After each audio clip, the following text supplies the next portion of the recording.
Hello everyone. Before we start, make sure to like and subscribe to the channel, and leave a comment with where you're from and what time you're watching. That way, YouTube will keep showing you stories just like this one. Now, let's begin. Christmas has always been my favorite holiday. The lights, the food, the feeling of belonging somewhere warm, while the world outside turns cold and dark. So when my boyfriend Kevin invited me to spend the holiday with his family in their farmhouse outside of Cedar Rapids, Iowa, I thought it would be perfect. We had been dating for about 8 months, and things were getting serious enough that meeting the whole extended family felt like the natural next step. I remember packing my suitcase that Thursday morning, carefully wrapping the gifts I had bought for his parents and his 2 sisters, feeling nervous but excited. My own family had scattered across the country after my parents split up when I was finishing college back in 2015, so the idea of a big traditional Christmas dinner with a real family felt like something out of a movie. Kevin kept telling me how much they would love me, how his mom made the best honey-glazed ham, how his dad would probably fall asleep in his recliner after dessert like he did every year. I believed every word. We arrived around 4 in the afternoon on December 23, 2023. The farmhouse sat at the end of a long gravel driveway, surrounded by flat, frozen fields that stretched out in every direction, like an ocean of brown and white. It was bigger than I expected, a 2-story wooden structure painted pale blue, with a wraparound porch decorated with string lights and plastic candy canes. There were already 5 or 6 cars parked in front when we pulled up, and I could see shadows moving behind the frosted windows. Kevin squeezed my hand and smiled before we got out. The cold hit me immediately, that sharp Iowa wind cutting right through my coat. His mother, a heavy-set woman named Darlene with silver hair pinned up in a bun, opened the front door before we even reached the porch steps. She hugged Kevin for a long time, rocking him back and forth like he was still a little boy. When she finally turned to me, her smile stayed in place, but something behind her eyes shifted. She looked me up and down slowly, then said, "So you are the one. Not, 'Nice to meet you.' Not, 'Welcome.' Just that. So you are the one." Inside, the house smelled like cinnamon and wood smoke, and the living room was packed with people. Kevin introduced me to everyone so fast that I could barely keep track of names and faces. His father, a wiry man named Donald with a gray mustache and deep-set eyes, shook my hand without saying a word. His older sister, Tammy, who looked like a harder version of Darlene, gave me a quick nod from across the room. His younger sister, April, at least smiled, though it faded the moment her mother glanced at her. There were aunts and uncles and cousins scattered around on couches and folding chairs, and every single one of them seemed to stop their conversations when I walked in. The Christmas tree in the corner was enormous, covered in what looked like decades' worth of ornaments, and above the fireplace hung a wooden sign that read, "Family first, family forever." I tried to make small talk with a few people, asking about their drive or commenting on the decorations, but every response I got was short and clipped. Kevin kept disappearing to help with things in the kitchen or to catch up with relatives he had not seen in months, leaving me alone in a room full of strangers who clearly had no interest in making me feel welcome. Dinner that first night was uncomfortable in ways I still struggle to put into words. We all crowded around a long table in the dining room, and Darlene made a point of seating me at the very end, as far from Kevin as possible. He was sandwiched between his sisters near the head of the table, and every time I tried to catch his eye, someone would lean in to talk to him or pass a dish that blocked my view. The food was good, I remember that much, but I could barely taste it. Conversations happened around me but never included me. At one point, Tammy said something about how Kevin used to bring home better choices in college, and the whole table laughed except for Kevin, who just stared at his plate. I waited for him to say something, to defend me, but he stayed quiet. After dinner, Darlene asked me to help clear the table while everyone else moved to the living room for coffee and pie. I spent 20 minutes alone in that kitchen, scraping plates and loading the dishwasher, listening to laughter coming from the other room.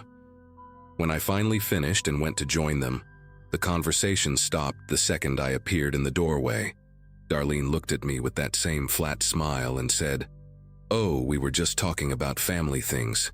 You would not understand."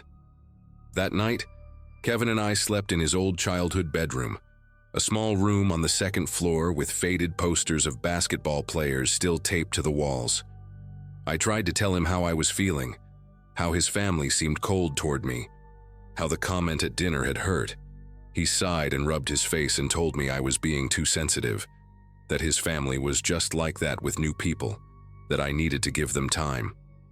He fell asleep within minutes, but I lay awake for hours staring at the ceiling and listening to the old house creak and settle around me. At some point after midnight, I heard footsteps in the hallway outside our door.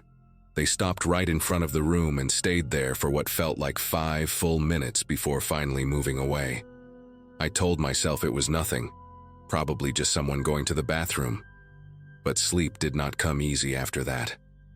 When I finally drifted off, I dreamed about being trapped in a room with no doors while faceless people pressed against the walls, watching me. I woke up to gray morning light and the smell of bacon drifting up from downstairs. And for a brief moment, I let myself believe that maybe today would be different. Maybe they just needed to warm up to me. Christmas Eve started with breakfast in the kitchen, and I made an effort to be helpful and friendly despite how exhausted I felt. I offered to help Darlene with the cooking, but she told me she had it under control and that I should just stay out of the way. So I sat at the kitchen table with a cup of coffee while the women of the family bustled around me, talking to each other as if I was not even there. Around noon, more relatives started arriving, and the house grew louder and more crowded. I noticed that people kept having hushed conversations that would stop whenever I walked into a room. Kevin was no help at all. He spent most of the day outside with his father and his uncles, working on something in the barn, and every time I tried to go find him, one of his relatives would redirect me back inside with some excuse. By late afternoon, I had this growing sense of dread building in my chest, like something was coming that I could not see. The way they kept looking at me when they thought I was not paying attention. The way Tammy had started writing things down in a little notebook every time I said something. The way Donald had taken my car keys off the hook by the front door and slipped them into his pocket when he thought no one was watching. I saw it happen. I saw it and I said nothing because I kept telling myself I was imagining things. It happened after dinner, around 8 o'clock. We had just finished eating, and I was helping April carry dishes to the kitchen when Darlene appeared in the doorway and told me that the family wanted to have a conversation with me in the living room. Her voice was calm, almost pleasant, but there was something underneath it that made every muscle in my body tighten. I followed her out, expecting maybe an awkward attempt at bonding or some kind of holiday tradition I did not know about. Instead, I walked into a room where every single member of Kevin's family was seated in a circle of chairs, and there was one empty chair in the middle facing all of them.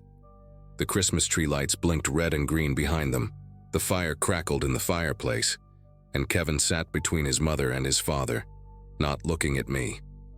Darlene gestured to the empty chair and said, "Sit down, sweetheart. We need to talk about some concerns." My legs moved before my brain could catch up, and suddenly I was sitting in that chair, surrounded by 15 or 16 people all staring at me with expressions that ranged from cold to openly hostile. The front door was behind me, but when I glanced back, I saw that one of Kevin's uncles, a huge man named Bert with hands like dinner plates, had positioned himself directly in front of it. Tammy spoke first. She opened her little notebook and started reading from it like she was presenting evidence in a courtroom. She listed dates and incidents, things I had apparently done wrong over the past 8 months. The time I convinced Kevin to skip his mother's birthday dinner because we had concert tickets. The way I had been monopolizing his weekends so he could not come home to help with the farm. How I had changed his diet, his sleep schedule, his priorities. She said I was isolating him from his family, that I was manipulating him, that I was trying to turn him against the people who had loved him his whole life. Each accusation hit me like a punch to the chest. I tried to respond, tried to explain that Kevin had made his own choices, that we were building a life together in the city, that none of this was some sinister plan. But every time I opened my mouth, someone else would cut me off. Donald talked about how Kevin used to call home every Sunday, and now they were lucky to hear from him once a month. Darlene cried actual tears as she described how her baby boy was slipping away from her. An aunt whose name I never learned called me a snake. The word hung in the air like smoke. A snake. And through all of it, Kevin just sat there, hunched forward with his elbows on his knees, staring at the floor and saying absolutely nothing. After about an hour of this, I finally found my voice. I stood up from the chair and said I was done, that I was not going to sit here and be attacked, that I wanted to leave. The room went quiet. Darlene exchanged a look with Donald, and then Donald reached into his pocket and pulled out my car keys. He held them up, letting them dangle from his fingers, and said, "You are not going anywhere until we finish this conversation." I asked for my keys back. I tried to keep my voice steady, but I could hear it cracking. He just shook his head slowly, like I was a child who did not understand the rules. I turned to Kevin, begging him with my eyes to do something, to say something, to stand up and tell his family that this was insane. He finally looked at me, and for a second I thought I saw something like guilt in his expression. But then Darlene put her hand on his arm and whispered something in his ear, and he looked away again. That was the moment I realized I was completely alone in that house. I pulled out my phone to call someone, anyone, maybe my friend Lisa back in the city, or even the police. But before I could even unlock the screen, Bert was standing right next to me. He did not grab me or touch me, but he leaned in close and said in this low, rumbling voice, "Put that away. We handle things the old-fashioned way in this family. You do not want to see what that means." The next 2 hours were the longest of my life. They made me sit back down in that chair, and one by one, each family member took their turn telling me everything that was wrong with me. My job, my clothes, the fact that I did not go to church, the way I laughed too loud, how I apparently looked at Kevin's father the wrong way at dinner. They had a whole list of conditions I would need to agree to if I wanted to stay with Kevin. I would need to move closer to the farm. I would need to attend Sunday dinners every single week. I would need to ask Darlene's permission before making any major decisions that affected Kevin. They had printed it all out on a piece of paper, like a contract, and Tammy slid it across to me with a pen. I stared at that paper for a long time. The fire had burned down to embers. The Christmas tree lights kept blinking their cheerful pattern. Outside, I could hear the wind howling across those frozen fields, and I thought about how far away the nearest neighbor must be, how no one would hear me if I screamed. I looked at Kevin one more time, searching for any sign that he would help me, that he would stand up for us. He would not even meet my eyes. So I picked up the pen, and then I set it back down and said, "No." The silence that followed was deafening.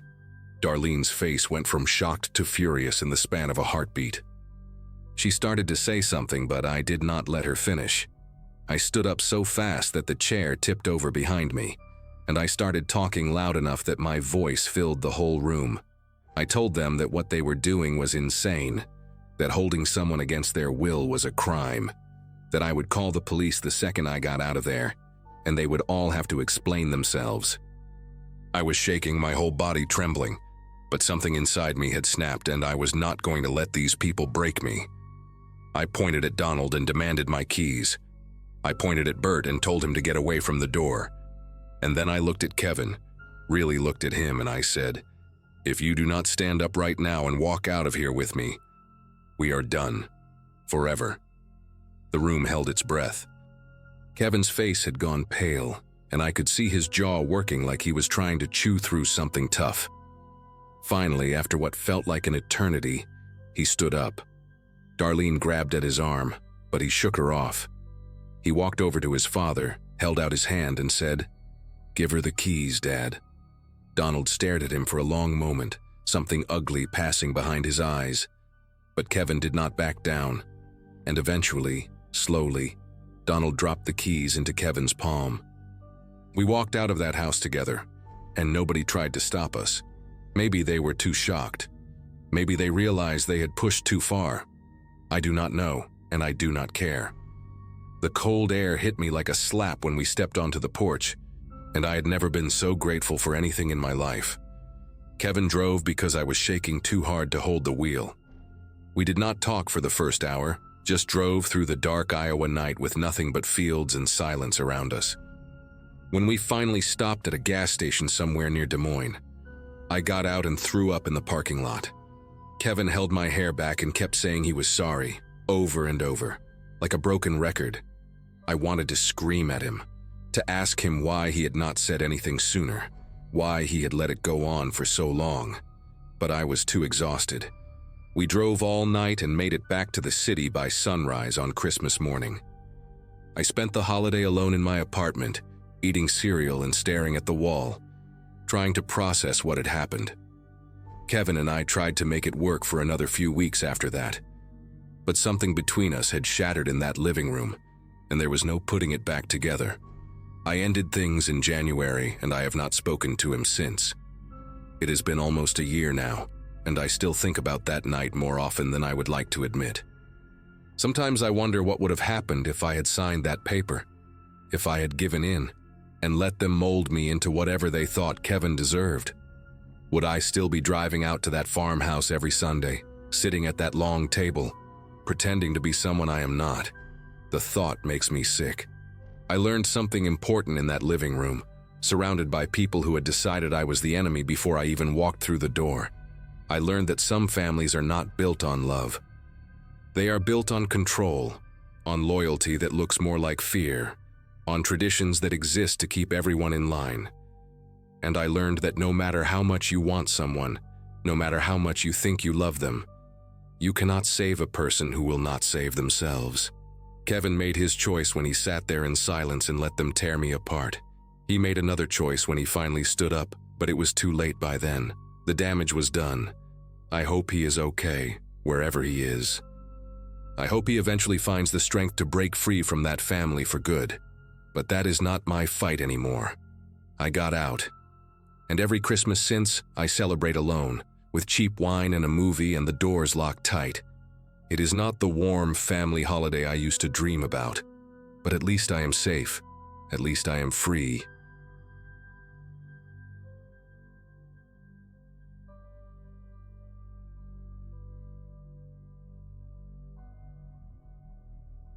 Every year since I was a kid, December 24th meant the same thing. Chaos, laughter, and falling asleep to the smell of pine needles and cinnamon. But after what happened in 2023, that date now carries a weight I cannot shake. My wife Stephanie and I had just bought our first house in a quiet suburb outside Denver, Colorado. A split level with a big backyard where our two kids, Harper and Miles, could finally have room to run around. We had moved in during October, and I remember thinking how perfect it would be to host our first real Christmas there. My parents came over on Christmas Eve, along with Stephanie's sister and her husband. We did the whole thing: eggnog, caroling on the TV, the kids leaving cookies out for Santa. Everyone left around 11, and by midnight, Stephanie and I had finished placing all the presents under the tree. I was 34 that December, finally feeling like I had my life together, like I had built something worth protecting. We went to bed exhausted but happy, the kind of tired that comes from a good day spent with people you love. I woke up at 2:14 in the morning. I know the exact time because I checked my phone the second my eyes opened, annoyed at myself for waking up when I had maybe 4 hours before the kids would come bursting into our room. At first I thought it was nothing, maybe just my body adjusting to the new house settling in the cold. But then I heard it again, a soft, papery rustle coming from downstairs. My first thought was Harper. She was 7 and had been talking nonstop about wanting to see what Santa brought. I figured she had snuck down to peek at the presents, maybe even started unwrapping one corner like she did last year at my parents' place. I slid out of bed slowly, not wanting to wake Stephanie, and walked toward the hallway in just my sweatpants and an old college shirt. I did not turn on any lights because I wanted to catch Harper in the act, maybe give her a little scare and send her back to bed with a warning. I moved down the first few steps, my bare feet silent on the carpet, and that was when I saw something that made every muscle in my body lock up. there was a man kneeling beside our Christmas tree. He had his back to me, hunched over the pile of presents, and he was using some kind of blade to slice through the wrapping paper with careful, deliberate movements. He wore dark clothing and a red Santa hat that looked absurd and terrifying at the same time, the white pom-pom bobbing slightly as he worked. For a second, my brain refused to process what I was seeing. I thought maybe I was dreaming, or maybe one of our relatives had come back for something they forgot. But then the man shifted, and I saw the way he moved. Methodical, practiced, like he had done this many times before. He was not rushing. He was not nervous. He was sorting through my children's Christmas presents like he had all the time in the world, and that calmness was more frightening than anything else. I pressed myself against the wall of the stairwell, trying to become invisible, trying to think. My phone was upstairs on the nightstand. Stephanie was asleep. My kids were asleep. And there was a stranger in my living room with a knife. I took one slow step backward, placing my foot carefully on the stair behind me, when movement at the edge of my vision made me turn my head. There was a second figure on the staircase, maybe 8 steps below me, climbing toward the bedrooms. This one was bigger, broader, wearing a dark hoodie with the hood pulled up. He had not seen me yet because he was focused on the stairs ahead, moving with that same eerie patience as his partner downstairs. My heart was slamming so hard I could feel it in my throat. I had maybe 2 seconds before he looked up and saw me standing there in the dark. I thought about my daughter sleeping in her room with the door cracked open because she was afraid of the dark. I thought about my son, only 4 years old, clutching his stuffed dinosaur. I thought about Stephanie, completely unaware that 2 strangers had entered our home while we slept. In that moment, I was not brave. I was not a hero. I was a father who realized that everything he loved was in danger, and I had no idea what to do. I did the only thing that made sense. I moved. Not down toward the man by the tree, but up, as fast and as quietly as I could manage. The figure on the stairs was still looking down at his feet, watching his steps, and I used those precious seconds to slip back into the upstairs hallway. My pulse was roaring in my ears so loud I was certain they could hear it. I ducked into the bathroom across from our bedroom and pressed myself behind the door, leaving it open just a crack so I could see the top of the stairs. I needed to think. I needed a plan. The baseball bat I kept in the closet seemed impossibly far away now, in the bedroom where Stephanie was sleeping. If I woke her up, she might make noise. If I went for the bat, the man on the stairs might reach the hallway before I got back. Every option felt like a trap. Through the crack in the bathroom door, I watched the dark shape of the hooded figure reach the top step. He paused there, his head turning slowly as he scanned the hallway, and I held my breath until my lungs burned. He moved toward Harper's room first. Her door was the closest to the stairs, and she always left it open a few inches because of the nightlight in the hallway. I watched him push it open wider with one gloved hand, and something inside me snapped. I stopped thinking about plans and options and what made sense. I stepped out of the bathroom, crossed the hallway in 3 strides, and grabbed the back of his hoodie with both hands before he could step inside my daughter's room. The man was heavier than me, probably had 40 pounds on my frame, but I had momentum and rage and the kind of strength that only comes when your child is 10 feet away from a stranger in the dark. I yanked him backward with everything I had, and we both went down hard on the hallway floor. He let out a grunt of surprise, and somewhere downstairs I heard the other one call out, a sharp, questioning sound that was not quite a word. The man beneath me started thrashing, trying to twist around, and I felt something hard press against my ribs. A flashlight, maybe, or something worse. I did not wait to find out.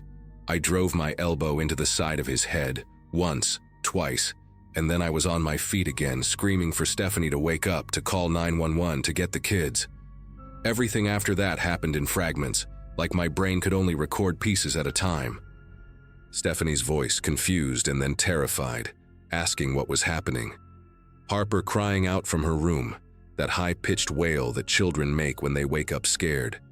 The man on the floor groaning, rolling onto his side, and me standing over him with my fists clenched, waiting for him to get up so I could hit him again. I heard footsteps pounding up the stairs, the second intruder, the one with the Santa hat, coming to help his partner. I grabbed the only thing within reach, a heavy ceramic vase that Stephanie's mother had given us as a housewarming gift, and I positioned myself between the staircase and my daughter's door. When the man in the Santa hat appeared at the top of the stairs, I did not hesitate. I swung the vase at his face with both hands, and it connected with a sound I will never forget, a wet, crunching impact that sent him stumbling backward. He caught himself on the railing, blood streaming from his nose, and for one long second we just stared at each other. His eyes were wide and shocked above a black cloth mask that covered the lower half of his face. He was younger than I expected, maybe mid-20s, and in that moment he looked almost as scared as I felt. He ran. He turned around and went down those stairs so fast he nearly fell, and I heard the front door slam open as he fled into the night. The man on the hallway floor was trying to crawl toward the stairs now, leaving a smear of blood on the carpet from where my elbow had split something open on his face. Stephanie was in the doorway of our bedroom with her phone pressed to her ear, her voice shaking as she told the 911 operator our address. I could hear Harper sobbing and Miles calling out for Mommy, and I wanted to go to them so badly it hurt, but I could not take my eyes off the man on the floor. He made it to the top of the stairs, pulled himself up using the railing, and half ran, half fell down to the first floor. I followed him to the top step and watched him stumble through the living room, past the scattered presents and torn wrapping paper, and out the same door his partner had used. The whole thing, from the moment I woke up to the moment they were gone, was maybe 4 minutes. It felt like hours. It felt like seconds. When I finally let myself breathe, my legs gave out, and I sat down right there on the top stair, shaking so hard my teeth were chattering. The police arrived in under 6 minutes, though it felt like an eternity. Stephanie had gathered both kids into our bedroom and locked the door, and I stayed at the top of the stairs with that broken vase still clutched in my hand, watching the front door like the men might come back at any moment. When I saw the red and blue lights flashing through the living room windows, I nearly started crying. 2 officers came in with their weapons drawn, clearing each room before they let us come downstairs.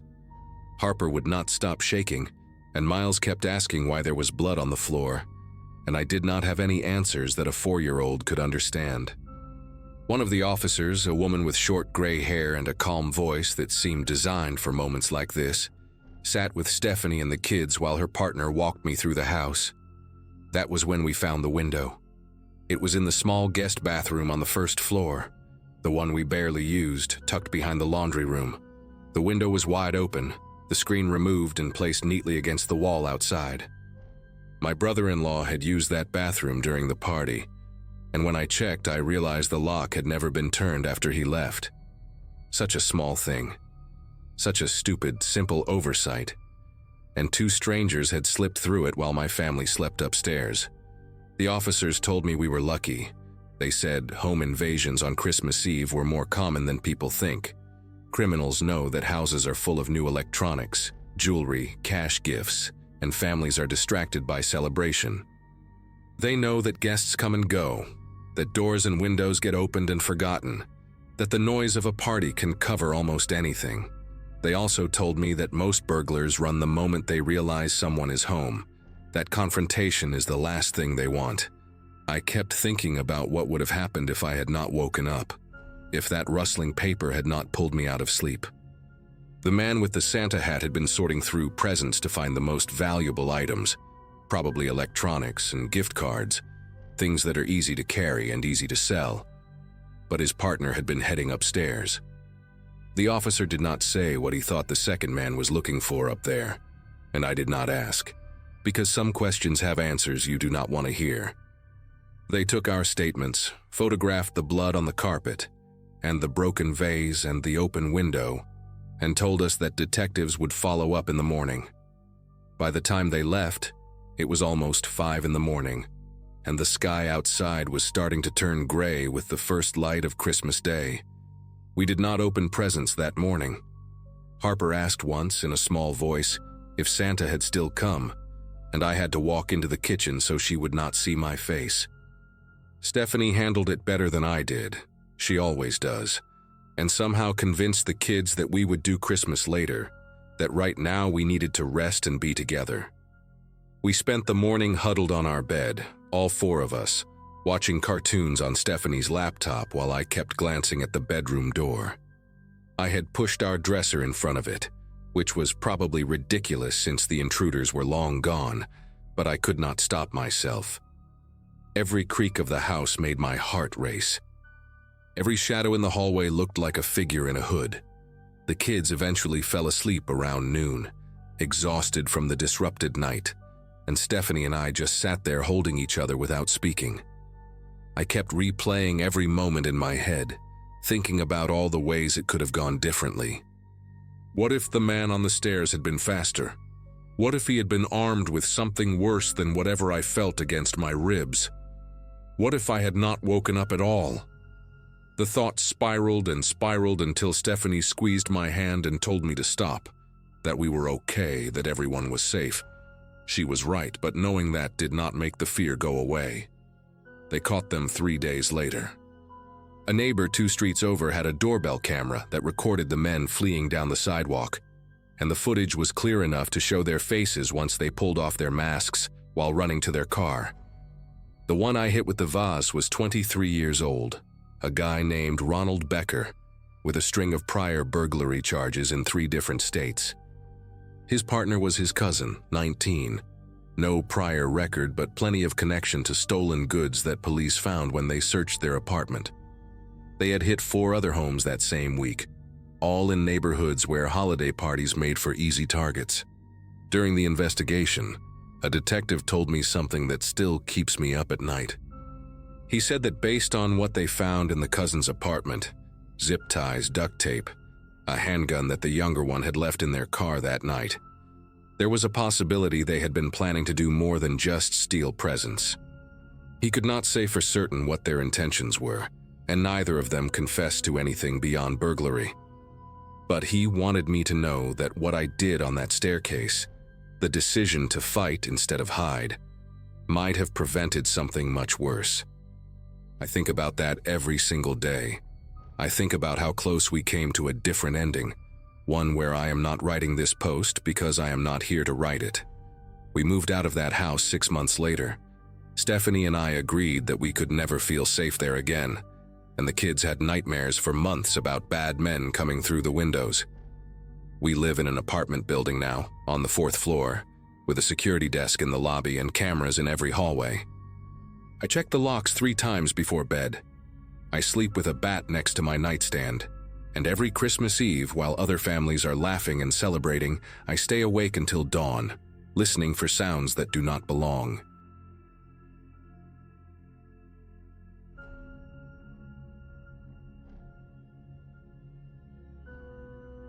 Volunteering for the Ashford Winter Festival seemed like a good idea, until I realized it meant standing outside for 6 hours in December checking vendor permits.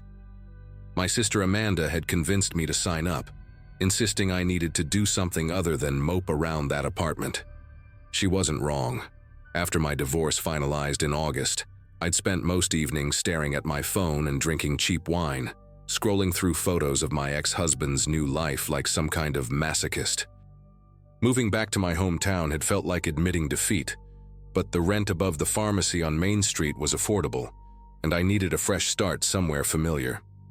The annual festival brought out everyone in town, all bundled up in their winter coats, wandering between craft booths and food trucks, while Christmas music blared from speakers mounted on every lamppost. By the time I graduated high school back in 2013, I'd already been dreaming of leaving Ashford behind. But here I was at 30, clipboard in hand, making sure the kettle corn guy had the right permits, and the jewelry vendors weren't blocking the sidewalk. Life has a funny way of circling back on you. The festival stretched along Main Street for 4 blocks, with the official bonfire set up at the north end near the community center. I could see the orange glow from where I stood, hear the high school choir singing carols while families gathered around to roast marshmallows.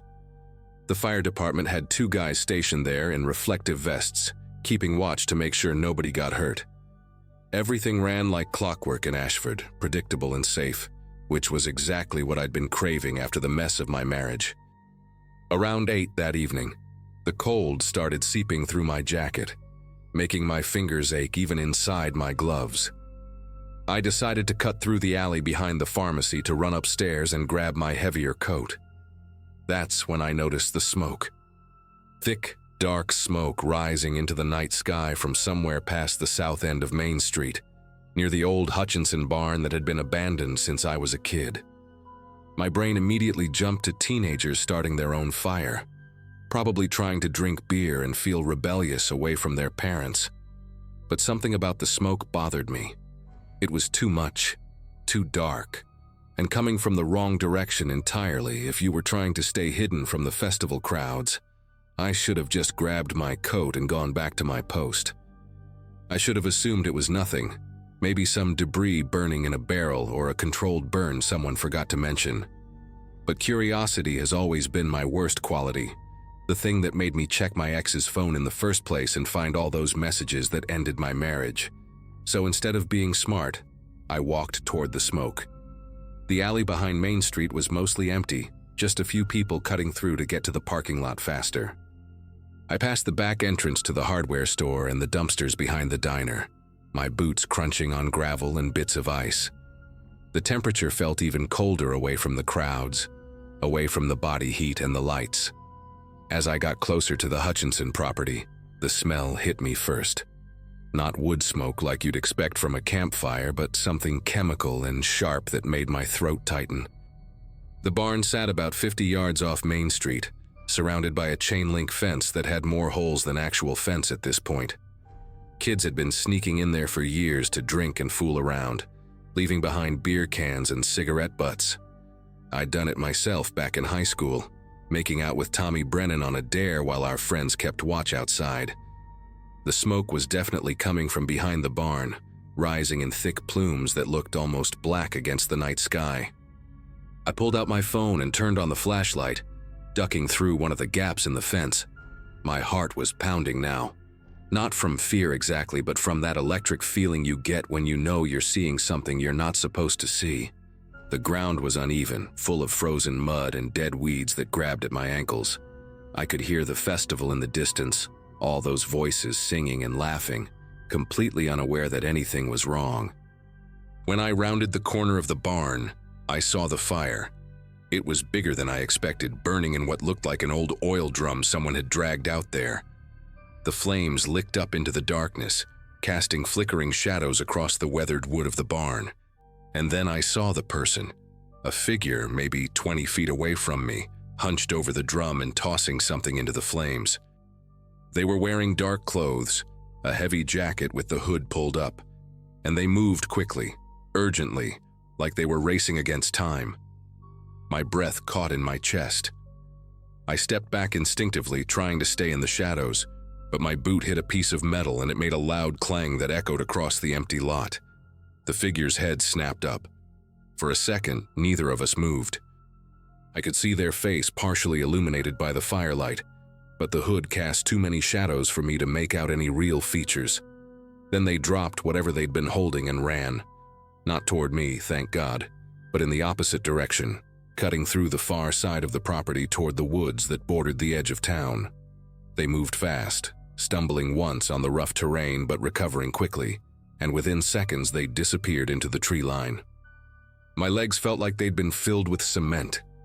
Every instinct screamed at me to run back to the festival, to find a cop or a firefighter or literally anyone else to deal with this. But I couldn't stop staring at the oil drum, at the flames still crackling and spitting embers into the air. Whatever that person had been burning, there was still evidence left. I took a few shaky steps forward, holding my phone up to get a better look.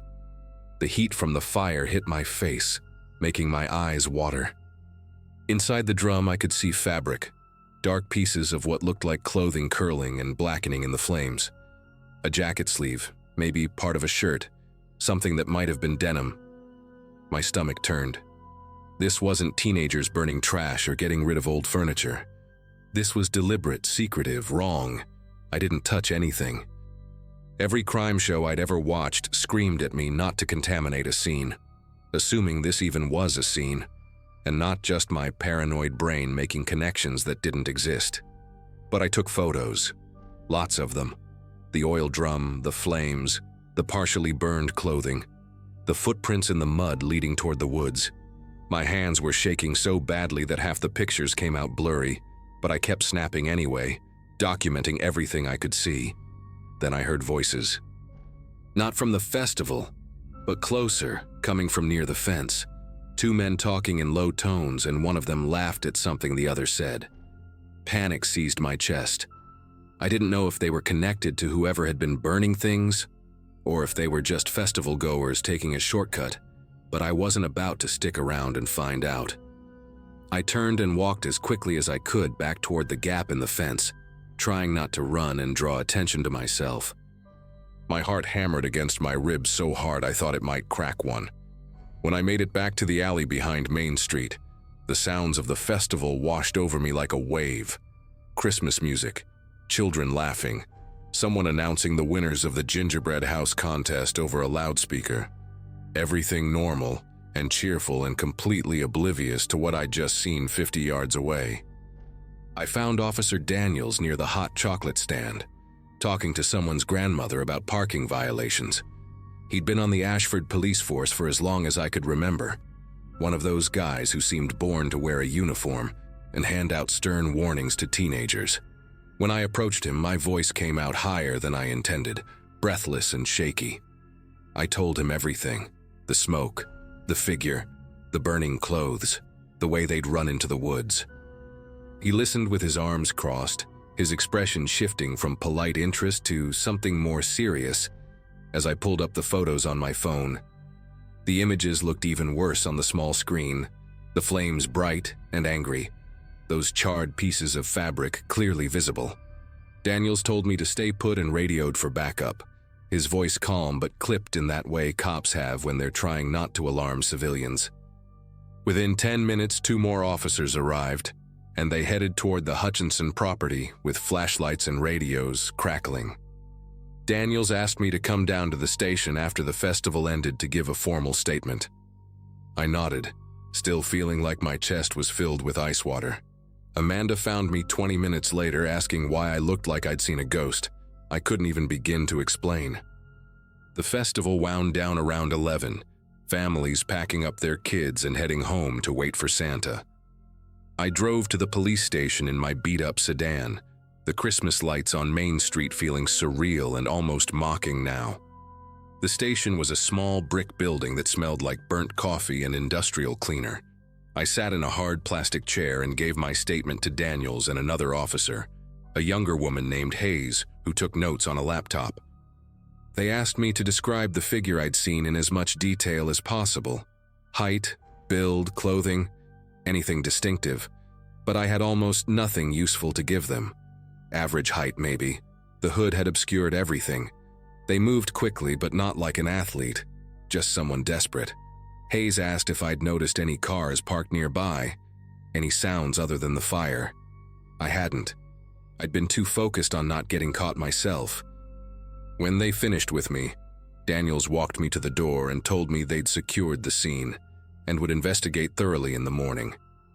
His tone was professional, but I could see something in his eyes, a tightness around his mouth that told me he was taking this seriously.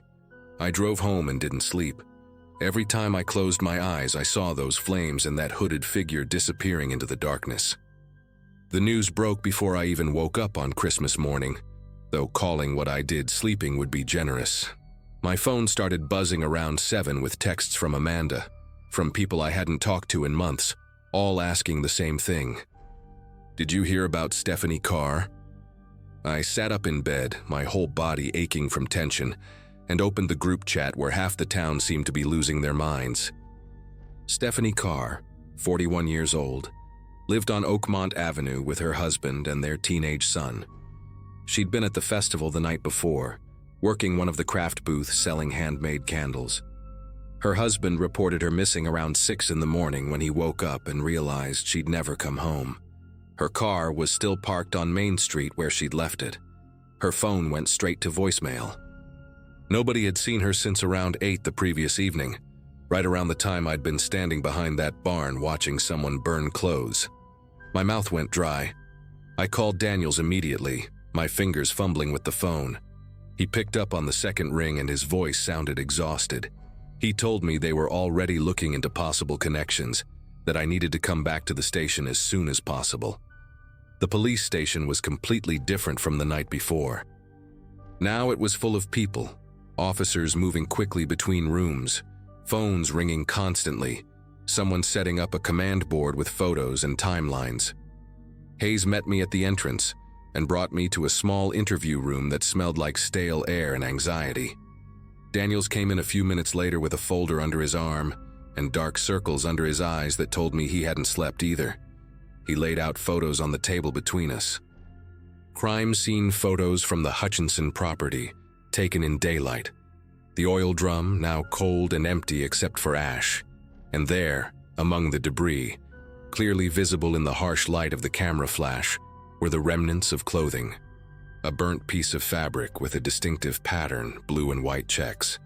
Daniels pulled out another photo, this one from Stephanie's husband. Showed Stephanie at the festival the night before, smiling at the camera, wearing a blue and white checkered flannel shirt, the same pattern. My vision swam for a second. Daniels asked me to look at the photos I'd taken the night before again, to see if I noticed anything else now that I knew what we were looking for. I scrolled through them slowly, my stomach churning. In one of the shots, partially obscured by smoke, you could see something else in the flames. What looked like the strap of a purse, the corner of a leather bag.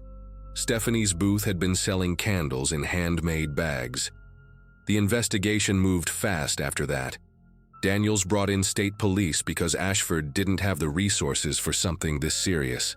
And suddenly, our tiny town was crawling with detectives and forensic teams. They combed through the Hutchinson property for 2 full days, collecting ash samples and photographing every footprint they could find. The story spread like wildfire. Excuse the expression. Everyone had a theory. Some people thought Stephanie had run off with another man and staged her own disappearance. Others whispered about her husband, about how he'd seemed too calm when he reported her missing, how marriages always look perfect from the outside until they don't. I knew better.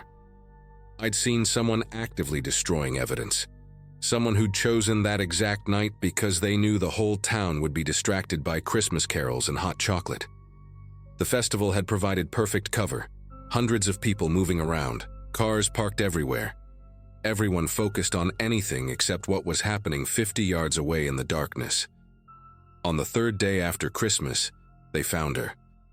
A hiker's dog picked up a scent in the woods about 2 miles from the Hutchinson barn, leading them to a shallow grave covered with branches and frozen leaves. Stephanie Carr had been strangled. The medical examiner estimated time of death around 8:30 on the night of the festival, maybe an hour after she was last seen. My photos, as blurry and amateur as they were, became crucial evidence in establishing a timeline. The arrest came 2 weeks later, and it wasn't who anyone expected. Brian Kimball, a 46-year-old contractor who'd done work on half the houses in Ashford, including Stephanie's. Turned out he'd been having an affair with her for 8 months, and when she tried to end it, threatened to tell her husband everything. She'd called it off that night at the festival, told him it was over for good. Security footage from the pharmacy caught him following her when she left her booth, walking toward the back of Main Street. The footprints at the scene matched his work boots. Fibers from his truck were found on her body. He'd killed her in a moment of rage, panicked, and then tried to destroy any evidence that might connect them by burning her belongings during the festival when he thought nobody would notice an extra fire. But he hadn't counted on someone like me, someone bored and curious enough to investigate smoke coming from the wrong direction. During the trial, the prosecutor used my testimony and my photos extensively. I had to sit on that stand and describe everything I'd seen, everything I'd felt in that moment when I realized I was watching someone cover up a murder. The defense tried to argue that I couldn't identify their client, that the figure could have been anyone. They were right about that part. I never saw his face, but the physical evidence, combined with the timeline my photos established, was enough. Brian Kimball was convicted and sentenced to life without parole. I still live in Ashford, still in that apartment above the pharmacy. The festival happens every year, same decorations, same carolers, same hot chocolate stand. But I don't volunteer anymore. I can't walk past the Hutchinson property without feeling sick, even though they tore down the barn last spring and turned it into a community garden. Sometimes people recognize me around town, the woman who saw something and actually did something about it, and they treat me like some kind of hero. But I don't feel heroic. I feel like I accidentally stumbled into someone else's nightmare and barely escaped with my sanity intact. Stephanie's son graduated high school last year. I saw the announcement in the local paper, saw his mother's name listed in memoriam. He'll grow up knowing his mom was murdered by someone she trusted, someone who pretended to care about her. That kind of betrayal doesn't just kill the victim, it kills something in everyone who loved them too. My sister still asks me to get out more, to stop isolating myself, but she doesn't understand that some things change you in ways you can't explain. I learned that evil doesn't look like a monster or announce itself with warning signs. Sometimes it looks like a contractor in a work jacket, someone your neighbors trust to fix their roof or remodel their kitchen, someone who can smile at you in the hardware store and then strangle a woman to death an hour later because she wouldn't do what he wanted. That's the part that haunts me most. Not what I saw that night, but how ordinary it all was. How easily it could have gone completely unnoticed if I'd just minded my own business and grabbed my coat like I planned. Termine.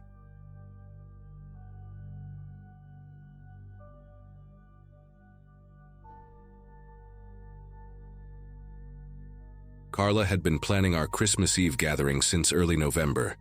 She wanted everything perfect for our first holiday season in the new house, a modest 3-bedroom we had closed on back in September, tucked away in a quiet suburb outside Charlotte, North Carolina. Our daughter Sophie had just turned 5, and our son Eli was 7, old enough to remember this Christmas for years to come. My parents made the drive down from Maryland, and Carla's sister Renee came with her husband and their twin toddlers. By 6 in the evening, the house was alive with warmth and noise, the smell of cinnamon candles mixing with roasted ham, string lights glowing along the staircase banister. A playlist of old Christmas classics hummed softly through the Bluetooth speaker in the kitchen. Watching everyone gathered in our living room, I felt a quiet pride settle in my chest. At 33, after years of renting cramped apartments and saving every spare dollar, I had finally built something real for my family. Our next-door neighbor was a man named Glenn Partridge. He lived alone in a tan brick house with overgrown hedges and a permanent collection of Amazon boxes stacked by his front door. I had spoken to him maybe 4 times since we moved in, and each conversation left me feeling slightly unsettled without being able to pinpoint exactly why. He was somewhere in his late 50s, with thinning gray hair and deep-set eyes that always seemed to be looking past you rather than at you. He never smiled, never waved from his driveway, and once, when Sophie's soccer ball rolled onto his lawn, he stood at his window watching us retrieve it for a full minute before slowly pulling the blind shut. Carla told me I was being paranoid, that some people were just private. I wanted to believe her. That Christmas Eve, around 7 in the evening, I noticed Glenn standing at the edge of his property, staring at our house as guests arrived. He was wearing a brown jacket despite the cold, and he just stood there, motionless, watching car after car pull into our driveway. I tried to push Glenn out of my mind as the evening went on. The kids were running between the living room and the hallway, chasing each other with foam swords Eli had gotten as an early gift. My father was telling his old army stories to Renee's husband, who nodded politely while nursing a glass of bourbon. Carla and her sister were in the kitchen, laughing about something from their childhood, and my mother was rocking one of the twins in the corner armchair. The volume inside the house was never excessive, just the natural hum of a family enjoying themselves. We kept the music low enough that we could talk without shouting. By 9 o'clock, the kids were getting tired, and we started winding things down.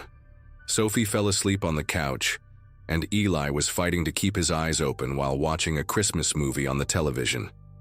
I stepped outside briefly to grab more firewood from the pile beside the garage, and that was when I saw Glenn again. He was standing on his front porch now, arms crossed, staring directly at me. I raised my hand in an awkward wave, but he did not respond. He just kept staring. Around 10, I got a notification on my phone from our front door camera. We had installed a Ring doorbell a few weeks after moving in, mostly because Carla wanted to see package deliveries. I opened the app and felt my chest tighten. The camera showed Glenn pacing back and forth on the sidewalk in front of our house, maybe 15 feet from our property line. His movements were erratic, jerky, like he was arguing with someone who was not there. I could see his lips moving rapidly, but the audio was hard to make out over the ambient noise.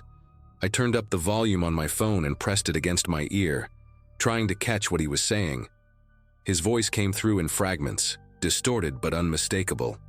He kept repeating something about people disrespecting him, about how nobody takes him seriously, about how he was done being ignored. And then, as he turned slightly toward the streetlight, I saw it clearly. There was a handgun tucked into the waistband of his jeans, the black metal glinting under the pale yellow glow. I showed the video to Carla in the kitchen, keeping my voice low so the others would not hear. Her face went pale as she watched Glenn pace and mutter, and when I pointed out the gun, she grabbed my arm hard enough to leave a mark. We debated calling the police right then, but part of me hesitated. Glenn had not actually done anything illegal yet. He was on a public sidewalk, and North Carolina is an open carry state. I kept telling myself that maybe he was just having a bad night. Maybe he would go back inside and sleep it off. But then another notification came through, and when I checked the camera again, Glenn was standing completely still now, facing our front door. His hands were at his sides, and he was no longer talking to himself. He was just staring at the house with an intensity that made my mouth go dry. My father noticed something was wrong and came over, asking if everything was all right. I did not know how to explain it, so I just handed him my phone and let him watch for himself. His expression hardened immediately. He had seen combat in Vietnam, and I think he recognized danger in a way that I, in my comfortable suburban life, had never learned to. My father told me to stay inside and keep everyone calm while he went to talk to Glenn. I tried to stop him, tried to tell him about the gun, but he waved me off with the confidence of a man who had faced worse. I watched through the living room window as my father walked down the driveway, his posture relaxed but deliberate. Glenn saw him coming and did not move. They stood about 10 feet apart, and I could see my father talking, his hands open and visible in a gesture of peace. For a moment, I thought it might actually work. Glenn seemed to be listening, his head tilted slightly to one side. Then, without any warning at all, everything changed. Glenn reached down to his waistband and pulled out the handgun, holding it at his side but not quite pointing it at my father. He said something I could not hear from inside the house, but I saw my father's body stiffen. I was already moving toward the front door when Glenn raised his voice loud enough for the whole street to hear. He was screaming now, demanding that we end the party immediately, saying the noise was a direct attack on him, that we had been plotting against him for months. I yanked the front door open and stepped onto the porch, my heart hammering against my ribs. Glenn swung his attention toward me, and for the first time I saw his eyes up close in the dim light. They were wide, almost feverish, and there was a disconnect in them that I had never noticed before. It was like he was looking at me, but also looking at something else entirely, something that existed only in his mind. My father had not moved, had not flinched, and I tried to match his composure even though every instinct in my body was telling me to run. Glenn pointed at me with his free hand, the gun still gripped tightly in the other. He said I knew what I had done, that everyone on the street knew, that we had been sending him signals through the noise, through the cars, through the lights. He said he had documented everything, that he had recordings, that the police were in on it too, but he was going to prove it all. His words tumbled out in a rapid, disjointed stream, jumping from accusation to accusation without any coherent thread. I realized then that Glenn was not just angry. There was something deeply broken inside him. Carla had already called 911 from inside the house. I could hear her voice through the open door, high and strained, giving our address and describing the situation. My father slowly raised both hands, palms out, and took a small step backward. He spoke to Glenn in a low, steady voice, telling him that we did not want any trouble, that we were just having a family dinner, that nobody was plotting anything. Glenn shook his head violently, his lips curling back in a grimace. He said that was exactly what we would say, that we had rehearsed it, that he was not stupid. The gun in his hand twitched, and I felt my legs turn to rubber. My children were inside that house. My mother, Carla, everyone I loved was just a few feet away, separated from this man by nothing but a wooden door and a few walls. I thought about what a bullet could do, how easily it could tear through drywall and insulation, how quickly everything could end. The Christmas lights on our staircase suddenly seemed absurd, mocking, a reminder of how naive I had been to think this night would be perfect. The sirens came before Glenn could make his next move. I heard them in the distance first, a faint wail that grew louder with each passing second. Glenn heard them too, and something shifted in his expression. The feverish intensity in his eyes flickered, replaced by a flash of confusion, and then something that almost looked like fear. He glanced toward the end of the street, then back at us, then at the gun in his hand as if he had forgotten he was holding it. My father used that moment of hesitation to take another step back, putting more distance between himself and Glenn. I stayed perfectly still on the porch, afraid that any sudden movement might snap Glenn back into whatever dark place his mind had been occupying. The police cruiser appeared at the corner, its red and blue lights painting the houses in alternating colors. A second cruiser followed close behind. Glenn lowered the gun to his side but did not drop it, and I could see his jaw working, his teeth grinding together as he processed what was happening. Part of me expected him to run, or worse, to start shooting.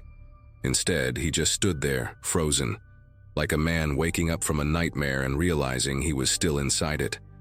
The officers approached with their weapons drawn, shouting commands that echoed through the quiet neighborhood.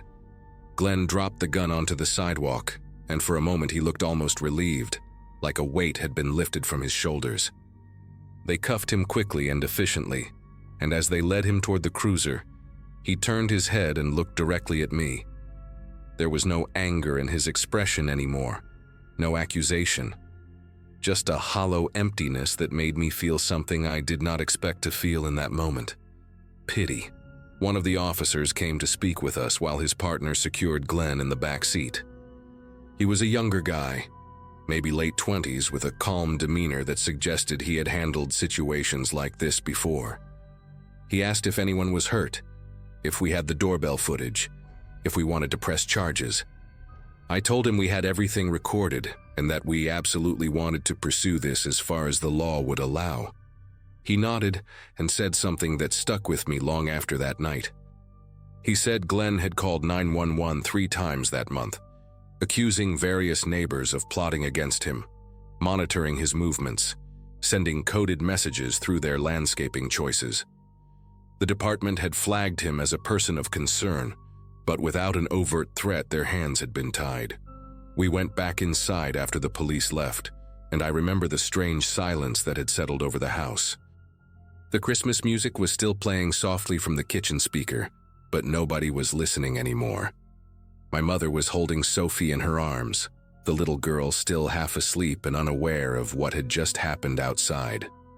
Eli was sitting on the couch with wide eyes, and I knew he had seen more than I wanted him to. Renee's husband was pouring himself another bourbon with hands that were not quite steady, and Carla was standing by the window, staring at the empty spot on the sidewalk where Glenn had been standing just minutes before. Nobody knew what to say.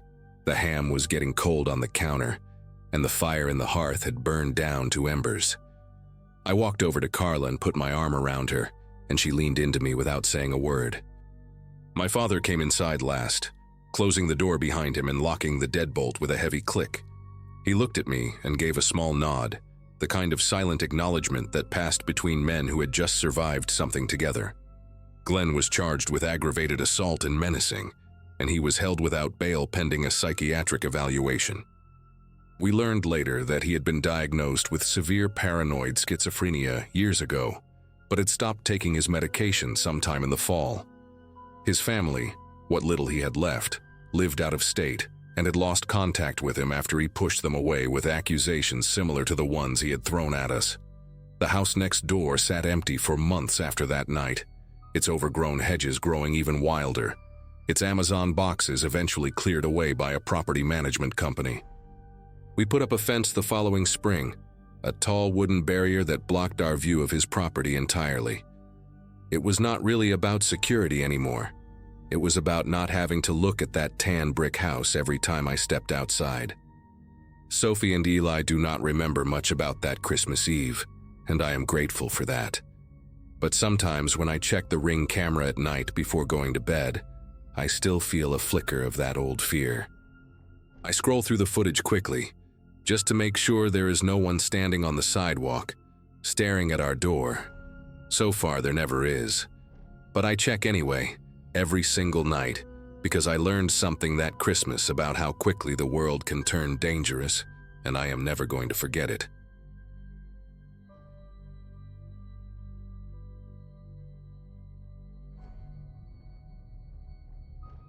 My daughter Molly had begged me to leave the Christmas lights on overnight. She was spending Christmas Eve at her father's place this year, part of the custody arrangement we had worked out after the divorce, but she made me promise on the phone that I would keep the tree glowing until morning.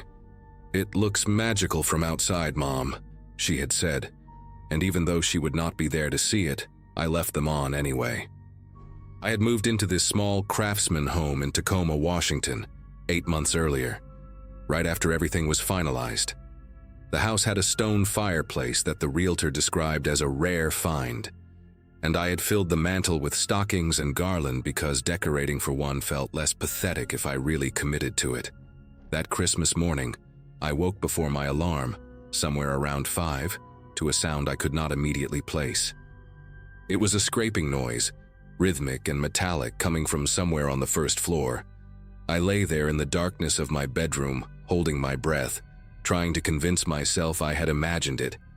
The sound came again, and this time there was no mistaking it. My neighbor Gwen had been complaining about raccoons for weeks. They had gotten into her attic and caused all sorts of damage before animal control finally dealt with them. I assumed one had found its way into my chimney, maybe attracted by the residual warmth from the fire I'd let die out the night before. I grabbed my robe from the hook on the back of the door and slipped on my worn house slippers, not bothering with lights as I padded down the narrow hallway toward the living room. The Christmas tree cast soft colored shadows across the walls, and beneath it sat the pile of wrapped presents I had prepared for Molly's visit later that afternoon. My laptop was on the coffee table, along with the small jewelry box my mother had given me years ago. I had been sorting through old pieces the night before, trying to decide what to pass down to Molly when she got older. The scraping grew louder as I approached the fireplace, a grinding metallic sound that seemed to echo inside the flue. I knelt down on the cold hearth, leaning forward to peer up into the darkness, expecting to see the panicked eyes of a trapped animal staring back at me.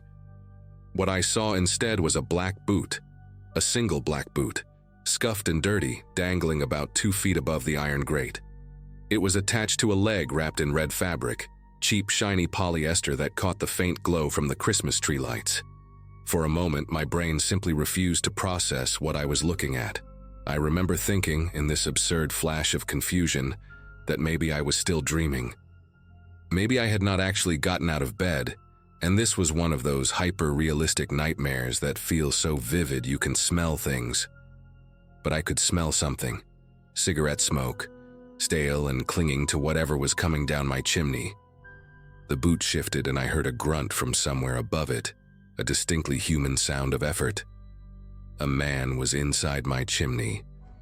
A man dressed in what looked like a Santa Claus costume was trying to lower himself into my living room at 5 in the morning on Christmas Day.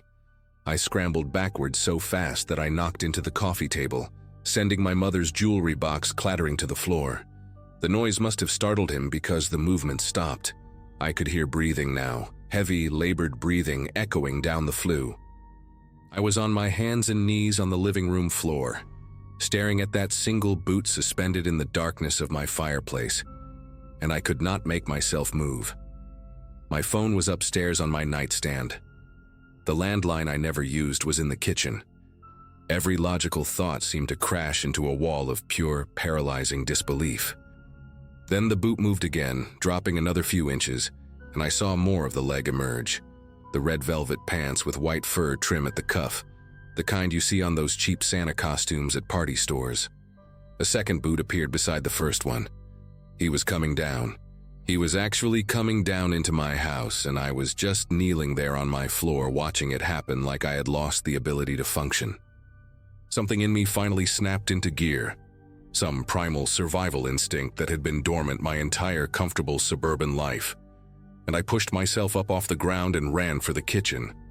I grabbed the largest knife from the block on the counter, a chef's knife I had gotten as a wedding gift years ago, and barely used for anything more dangerous than chopping onions. The landline phone was mounted on the wall beside the refrigerator, one of those old cordless models that came with the house.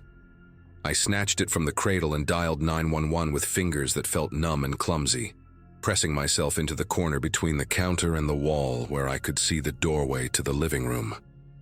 The operator answered on the second ring, and I remember my voice coming out in this strange whisper, like my body was afraid to make noise even though the rational part of my brain knew I should be screaming.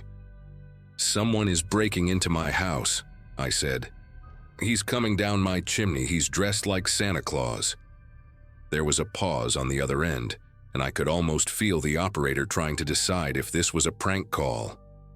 I gave her my address, repeated it twice, and told her to please send someone immediately. She said units were being dispatched and asked me to stay on the line. From where I stood in the kitchen, I could not see the fireplace directly, but I could see the glow of the Christmas lights reflecting off the hallway walls. I heard a thud, the sound of someone landing on the iron grate, followed by a grunt and the scraping of boots on metal. He was inside.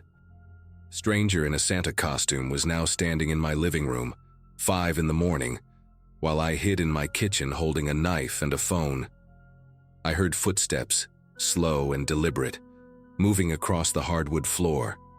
Then the sound of rustling, like someone picking through the presents under the tree. The operator was saying something in my ear, asking if I was still there, asking if I could see the intruder, but I could barely process her words. I was focused entirely on those sounds, the footsteps, the rustling, the occasional clink of something being moved. He was going through my things. He was standing in the room where my daughter would open her gifts in a few hours, touching her presents with his hands, and I was hiding in the kitchen like a terrified child. Part of me wanted to charge in there with the knife, but a larger part understood that confronting him could get me killed. The footsteps stopped. For a long, terrible moment, there was complete silence. I pressed myself harder against the wall, gripping the knife so tight that the handle dug into my palm. Then I heard him move again, and this time the footsteps were coming toward the kitchen. I could see his shadow stretching across the hallway floor before I saw him, this distorted silhouette with the unmistakable outline of a Santa hat. He appeared in the doorway, and for the first time I got a clear look at him. He was maybe 50 years old, with a gaunt face and deep-set eyes that seemed to absorb the dim light rather than reflect it. The Santa suit hung loose on his thin frame, the white trim yellowed and matted. The red fabric faded to something closer to rust. He had a pillowcase in one hand, already bulging with whatever he had grabbed from my living room. He saw me in the same instant I saw him, and we both went still. His eyes dropped to the knife in my hand, then back up to my face. He did not look surprised or afraid.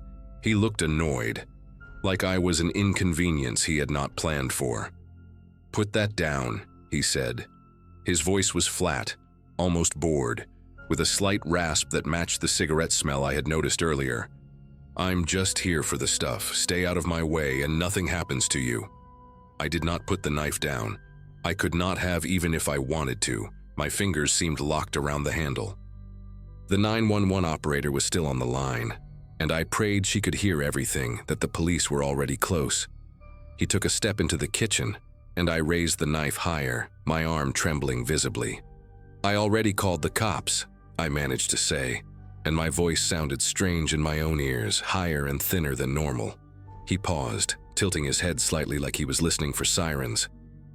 In that silence, I heard it too, the distant wail of a police siren cutting through the pre-dawn quiet.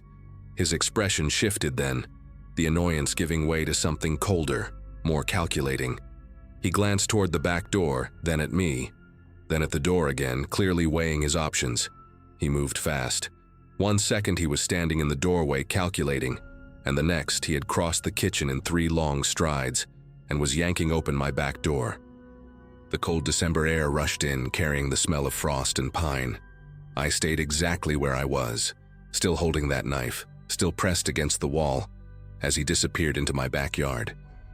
I heard his boots crunching through the thin layer of snow that had fallen the night before, heard the wooden fence groan as he climbed over it, and then nothing. Just the sirens getting closer and the sound of my own ragged breathing filling the kitchen. The operator was asking if I was okay, if he was gone, if I was injured. I told her he had run out the back, gave her a description: older white male, thin build, Santa costume, heading east through the neighbor's yard. My legs gave out somewhere in the middle of that sentence, and I slid down the wall until I was sitting on the cold tile floor, the knife still clutched in my hand like some kind of lifeline. The police arrived maybe 2 minutes later, though it felt like an hour. 2 patrol cars pulled up in front of my house, their lights painting the snow red and blue. I managed to get up and unlock the front door for them, and then everything became a blur of uniforms and questions and flashlight beams sweeping through my home. They found the pillowcase he had dropped in the backyard. Inside were my laptop, my mother's jewelry box, 2 of the wrapped presents from under the tree, and a silver picture frame that had been sitting on my mantel. One of the officers, a woman named Ruiz with kind eyes and a calm voice, sat with me at the kitchen table while her partner checked the rest of the house. She asked me to walk her through everything from the beginning, and I did, though my account came out fragmented and scattered. The chimney, I kept saying. He came down the chimney like it was nothing. She nodded and wrote in her notepad, her expression professionally neutral, but I could see something in her eyes that told me this was not the first time she had heard something like this. They caught him 4 blocks away, still wearing the Santa suit. Officer Ruiz came back later that morning to tell me, after the sun had come up and my house no longer felt like a crime scene. His name was Vincent Holt, 52 years old, with a record that included multiple burglary convictions dating back to the late 90s. What she told me next made me feel sick in a way I had not expected. He had been doing this for at least 3 weeks, entering homes through chimneys on Christmas morning, dressed in that ridiculous costume as a form of camouflage.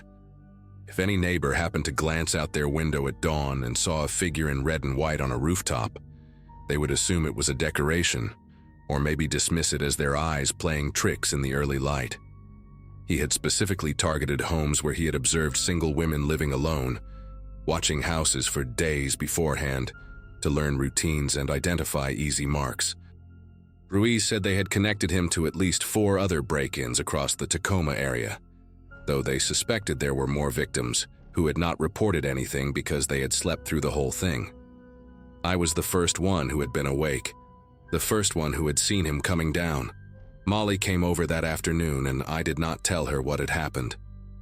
I cleaned up the soot he had tracked across the floor, put the presents back under the tree, and watched her tear into the wrapping paper with the kind of joy only a child can have on Christmas morning. My ex-husband picked up on something when he dropped her off. He asked if I was feeling okay, said I looked pale, but I just told him I had not slept well. It took me 3 days to stop flinching at every small noise in the house. I had a locksmith come out and install a chimney cap with a heavy-duty lock, the kind that bolts directly into the masonry. I also bought a security system, the type with cameras and sensors on every door and window, and I have not slept through a full night since that morning. Sometimes I still think about his face in the kitchen doorway, that look of mild annoyance, like I was just an obstacle between him and what he wanted. I think about how easily he said, "Nothing happens to you," while his eyes told a completely different story. And every Christmas Eve now, no matter how cold it gets outside, I leave my fireplace damper sealed shut and double-check the locks before I go to bed. Molly still asks me to leave the tree lights on overnight, and I still do it for her. But I sit in the living room until dawn, watching the glow reflect off the walls, listening for sounds that do not belong.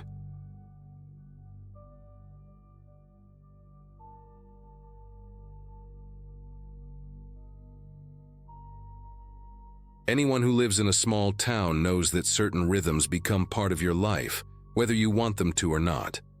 When I moved to Barrington Falls 5 years after my divorce finalized, I thought the predictability would drive me insane within a month. Instead, I found myself noticing things, small things, like how old Beverly Hutchins across the street always had her Christmas lights programmed to shut off at exactly midnight, every single night from Thanksgiving through New Year's.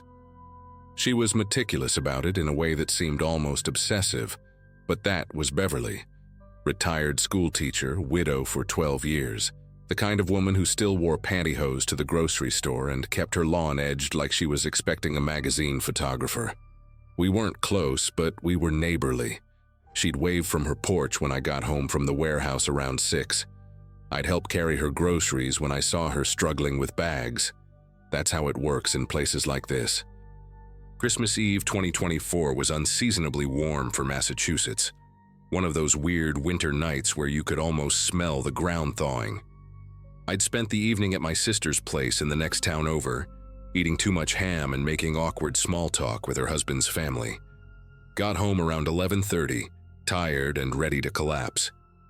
I remember parking in my driveway and seeing Beverly's house across the street, absolutely covered in those old-fashioned multicolored bulbs. She had them strung along every eave, wrapped around the porch columns outlining her windows. It looked like something from a 1950s postcard. The lights were still on, but that made sense since midnight hadn't hit yet. I went inside, brushed my teeth, and fell into bed with my phone scrolling through nothing important. At some point I must have dozed off because when I jerked awake, my neck was stiff and my phone had slipped onto the floor. I reached for it and checked the time. 3:14 in the morning. The house was dark except for the streetlight filtering through my bedroom curtains, and that's when I noticed something that made me sit up fully. Through the gap in the curtains, I could see Beverly's house. Every single Christmas light was still blazing.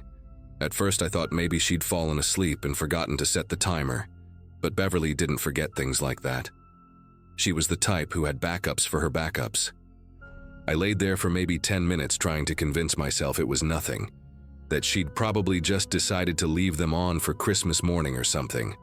But the longer I stared at those lights twinkling through my window, the more wrong it felt. Not supernatural wrong, just wrong in that gut-level way when you know something's off with a person's routine. I finally got up, pulled on jeans and the same sweater I'd worn earlier, and walked outside. The street was completely dead. No cars, no sounds except for a dog barking somewhere 3 blocks over. When I crossed the street and got closer to Beverly's house, that's when I heard it. Music. Christmas music, but cranked up so loud it was spilling out into the yard.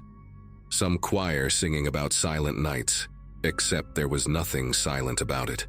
The volume was almost aggressive, like someone had turned every dial to maximum and walked away. I stood on her walkway for a second, trying to figure out what to do. The porch light was on, same as always, and through the big front window I could see her living room. The Christmas tree in the corner was lit up, those old bubble lights she probably bought in the 70s. Everything looked normal except for the music. I walked up the 3 steps to her porch, and that's when I saw it. The front door wasn't closed all the way. It was open maybe 2 inches, just enough that the jam wasn't catching, and when I got close I could feel warm air leaking out into the night. My first thought was that she'd been robbed, that someone had broken in and hurt her. My second thought was that I should call the cops and not go inside, but you know how it is when you're standing there in the moment. I called out her name instead. Beverly? Miss Hutchins? Nothing except that choir blasting away about peace on earth. I pushed the door open a little wider, enough to stick my head in, and called again. The house smelled like pine needles and something else, something sweet. Cinnamon maybe, or nutmeg. The hallway was empty. The the music coming from somewhere deeper inside. I stepped all the way in, leaving the door open behind me in case I needed to run. The music was coming from the kitchen, I could tell now. One of those old CD players, probably, stuck on repeat. I moved through the hallway slowly, past the stairs and the living room entrance, and when I turned the corner into the kitchen, I stopped dead. The table was set for breakfast. Not just set, but arranged like she was expecting company. 2 plates, 2 coffee mugs, 2 cloth napkins folded into triangles. There was a plate of cinnamon rolls in the center, the kind from the bakery on Lexington Avenue, still in their cardboard container. One of the mugs had coffee in it, and when I touched the ceramic, it was barely warm, like someone had poured it maybe 30 minutes ago and then just left. The other mug was empty and clean. On the counter, the coffee maker was still on, the pot half full, the burner light glowing red. I turned it off without thinking, some automatic response to seeing something left running. That's when I noticed the CD player on top of the refrigerator, one of those old boombox things from the 90s. The same 3 songs were cycling over and over, and the volume knob was turned all the way to the right. I reached up and turned it off, and the silence that followed was somehow worse than the noise. I could hear the refrigerator humming, the clock on the wall ticking, my own breathing. I called out again, louder this time. "Beverly, are you here? It's me from across the street." My voice sounded strange in the quiet house, too loud and too thin at the same time. I walked through the downstairs, checking the living room, the dining room, the little bathroom under the stairs. Nothing. No signs of a struggle, no overturned furniture, no broken windows. Everything was neat and in its place, except Beverly was gone and her door had been open, and her coffee was getting cold on the kitchen table. I went upstairs, my heart hammering now, half expecting to find her collapsed in the bathroom or worse. But the bedroom was empty. The bed made with military precision. The bathroom was spotless. I even checked the closets, feeling ridiculous and terrified at the same time. By the time I got back downstairs, I knew I needed to call someone. I pulled out my phone and dialed 911. And when the dispatcher answered, I tried to explain the situation without sounding insane. "My neighbor's door is open and she's not home and something feels really wrong." The woman on the other end was calm, asking me questions in that practiced way they do. Had I been inside? Yes. Had I seen any signs of forced entry? No. Was the neighbor elderly? Yes, 79. Could she have gone to stay with family? Maybe. But her car was still in the driveway. I checked through the kitchen window that looked out to the detached garage, and her old Buick was sitting right there behind the glass door. The dispatcher told me to wait outside and that officers were on their way. I went back out to the porch and stood there under those blazing Christmas lights, watching the empty street and trying to make sense of what I'd seen. That breakfast table kept replaying in my mind. 2 plates. Why 2 plates? The police showed up maybe 15 minutes later. 2 cruisers rolling down the street with their lights off so they wouldn't wake the whole neighborhood. 4 officers total, and I recognized one of them from the hardware store. A guy named Jeff something who always bought the same brand of work gloves. I explained everything again while they walked through the house with flashlights, even though all the lights were on. They were in there for maybe 20 minutes, and when they came out, the older one, a sergeant with gray hair and a thick mustache, asked me when I'd last seen Beverly. I told him yesterday afternoon, around 4, when she was bringing in groceries. He wrote that down in a little notebook. Then he asked if I knew anything about her having visitors lately, or if she'd mentioned going anywhere. I said no, that we didn't talk much beyond hello and small talk about the weather. That's when the younger officer, a woman with her hair pulled back tight, mentioned something that made my chest tighten. She said a couple of neighbors had reported seeing Beverly arguing with someone in her driveway 2 days ago, on December 23rd. A man. They didn't know who. The sergeant asked me to stick around in case they had more questions, so I sat on my porch across the street while they made calls and took photos and did whatever else police do at a potential crime scene. More cars showed up as the sun started rising, unmarked ones this time. Detectives, I assumed. By 7 in the morning, Half the street was awake and standing in their yards in bathrobes trying to figure out what was happening. I saw Janet Carmichael from 3 houses down talking to one of the officers, pointing at Beverly's house and gesturing with her hands. The officer was writing everything down. Around 8, one of the detectives, a tired-looking guy in his 50s wearing a wrinkled dress shirt, came over and asked if he could talk to me inside my house. We sat at my kitchen table and he introduced himself as Detective Marsh. He asked the same questions the first officers had, but more detailed this time. Did Beverly have family? I didn't know. Did she seem depressed or confused lately? Not that I noticed. Had I ever seen anyone visiting her regularly? Just the lawn guy in summer and someone who looked like a nephew maybe once or twice. Then Marsh asked me about the man in the driveway. I told him I hadn't seen anything, that I worked until 6 most days and must have missed it. He nodded and flipped through his notebook, and that's when he told me something that made everything click into a horrible kind of sense. The man Beverly had been arguing with was identified by 3 separate neighbors. His name was Colin Pritchard, and he was basically Barrington Falls royalty. Owned the largest construction company in the county, donated to every charity event, coached Little League for 15 years, the kind of guy who everyone called a pillar of the community. He and Beverly had some kind of dispute over a property line issue going back 6 months. His company was building a new subdivision on the land behind Beverly's house, and she'd been fighting the zoning permits, claiming the construction was encroaching on her lot and destroying the old oak trees she'd planted with her husband decades ago. Marsh said the argument 2 days ago had gotten heated enough that someone almost called the cops, but Beverly had waved them off and gone back inside. Pritchard had driven away angry, according to witnesses. I sat there processing this while Marsh watched me carefully. He asked if I'd ever had any interactions with Pritchard, and I said no, that I'd seen him around town but never spoke to him. Marsh thanked me and left, and I spent the rest of Christmas Day watching police cars come and go from my window. They brought in search dogs around noon. I watched them work through Beverly's yard and the wooded area behind her property, their handlers walking them in careful grids. The dogs hit on something near the tree line, and suddenly there were more officers back there, marking off areas with yellow tape. My phone rang around 3 in the afternoon. It was my sister asking if I was okay, saying she'd seen something on Facebook about a missing woman in Barrington Falls. I told her I was fine, and that I'd call her later. I couldn't stop thinking about those 2 plates on the table. Had Beverly been expecting Pritchard? Had he come back on Christmas Eve to talk things through, and something had gone wrong? The truth came out piece by piece over the next week, and it was worse than I'd imagined, but also exactly what you'd expect from a small town covering for one of their own until they couldn't anymore. The dogs had found Beverly's scarf in the woods, along with disturbed soil that led cadaver dogs to a shallow grave 30 yards into the tree line behind her property. They found her body on December 27th.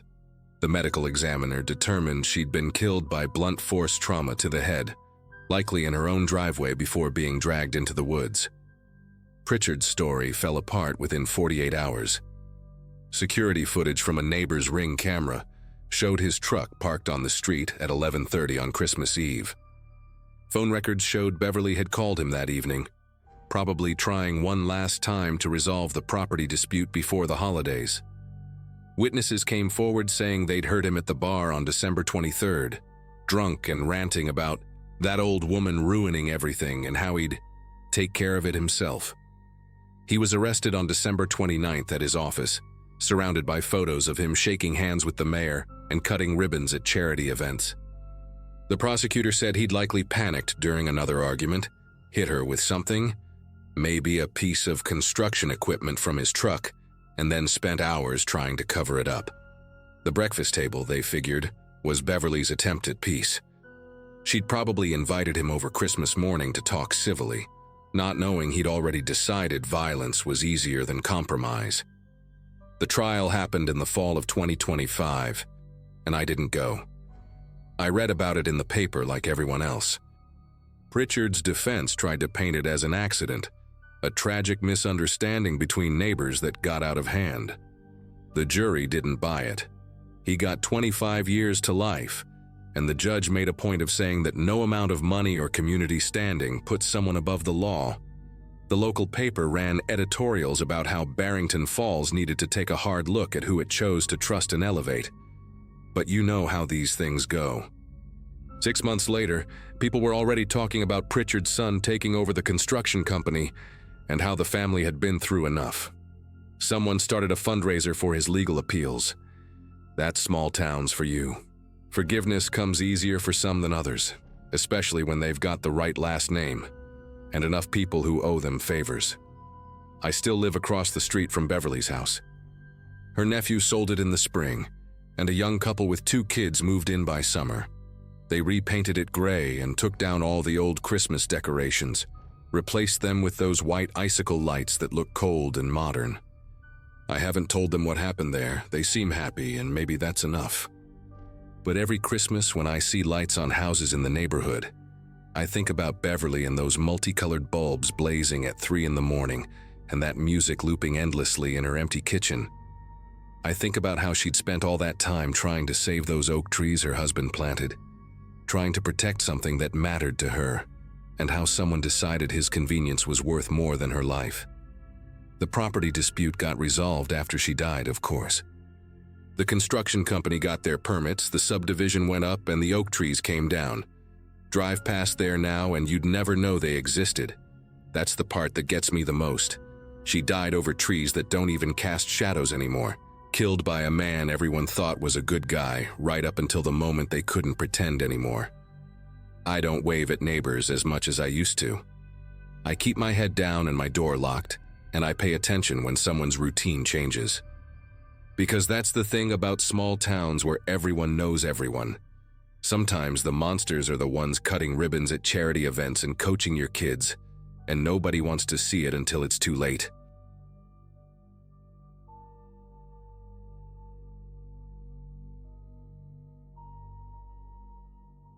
Christmas morning carried that heavy, padded quiet you only get after a full night of snowfall, and my grandpa Leonard said it was the perfect time to check the back section of the property. At the time, I was 16, and trying hard to pretend I knew what I was doing with a rifle slung over my shoulder, even though he insisted I keep the safety on the whole way.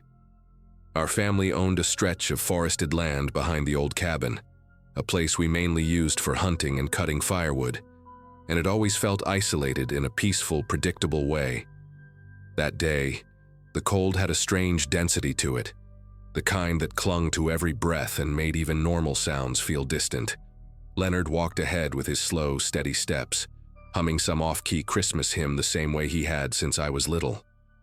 It was supposed to be just another simple walk, maybe an hour or 2 in the woods before heading back for lunch.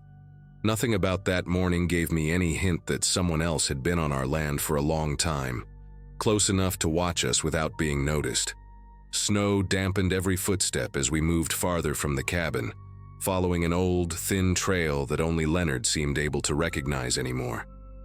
He kept pointing out fresh deer tracks, telling me to pay attention to how they curved and how the snow dipped beneath them, as if he were giving a lesson I'd remember for the rest of my life. I remember nodding along while trying to ignore the uncomfortable tug of wind sneaking through the seams of my jacket. About half a mile in, the trees thickened into a cluster of spruces so tall they felt like a wall, and Leonard slowed down. Something about the shape of the ground didn't match what he expected.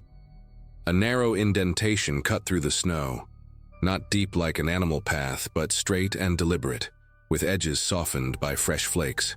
He crouched down and brushed the top layer aside, revealing compacted snow flattened by something heavier than a deer.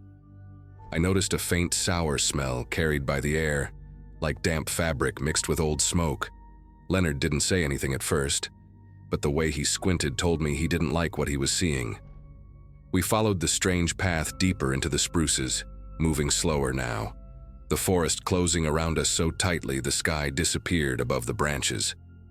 The trail widened, revealing footprints that had partially refrozen, uneven but unmistakably human, one set, leading farther in.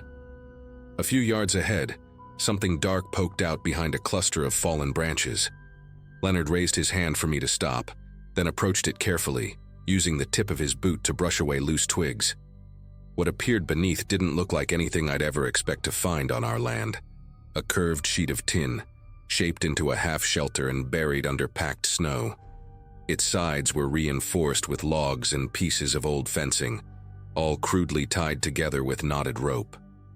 Inside, through a narrow opening, I could see blankets piled high, a rusty kettle, and a blackened lantern hanging from a nail. The air creeping out from the gap was shockingly warm, carrying the smell of cooked meat and something earthy, almost metallic. It didn't register right away that this wasn't abandoned. Everything looked recently used, almost tended to. Before either of us could make sense of it, a crunch echoed from behind the shelter, like someone stepping on a thick layer of ice. Leonard's entire posture changed. He straightened slowly, eyes darting along the tree line as if he already knew what was coming. A shadow shifted between the spruces about 30 yards away, tall and rigid, too deliberate to be wildlife. I caught only a fraction of the figure, a dark coat, a hood lined with frost, and the briefest glint of something reflective near the person's hand. Whoever it was had been there long enough to realize we'd uncovered the hide. Leonard didn't raise his voice or panic. Instead, he leaned toward me and whispered, barely audible, telling me we needed to walk back the way we came without running. My chest tightened as I caught another glimpse of movement, this time closer, edging around the trees with slow, calculated steps. The person wasn't yelling or threatening us. They were just watching, following the line of the shelter as if gauging how much we'd seen. Leonard tapped my arm lightly, guiding me backward, and the weight of the forest suddenly felt different, thicker, like the woods themselves had started paying attention. Leonard kept his voice low as we moved, telling me to keep my eyes forward and not look back, even though every instinct in me wanted to pinpoint exactly where the stranger was. The forest seemed to absorb the small sounds we made, almost muting them, but every few steps I caught the faint crack of branches behind us, measured, patient, like the stranger wasn't trying to hide anymore. Leonard's hand hovered near my shoulder, steady but tense, guiding me along the narrow path we'd taken earlier.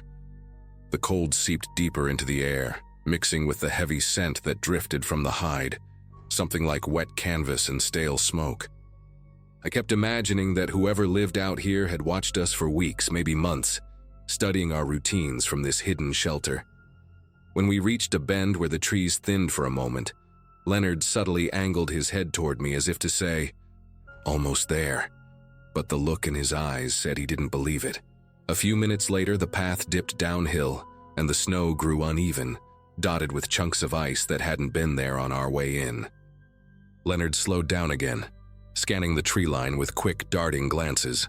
The stranger was still out of view, but the woods carried a new kind of quiet. Sharp, expectant. I heard a sound off to our right, low and dragging, like something being pulled through the snow.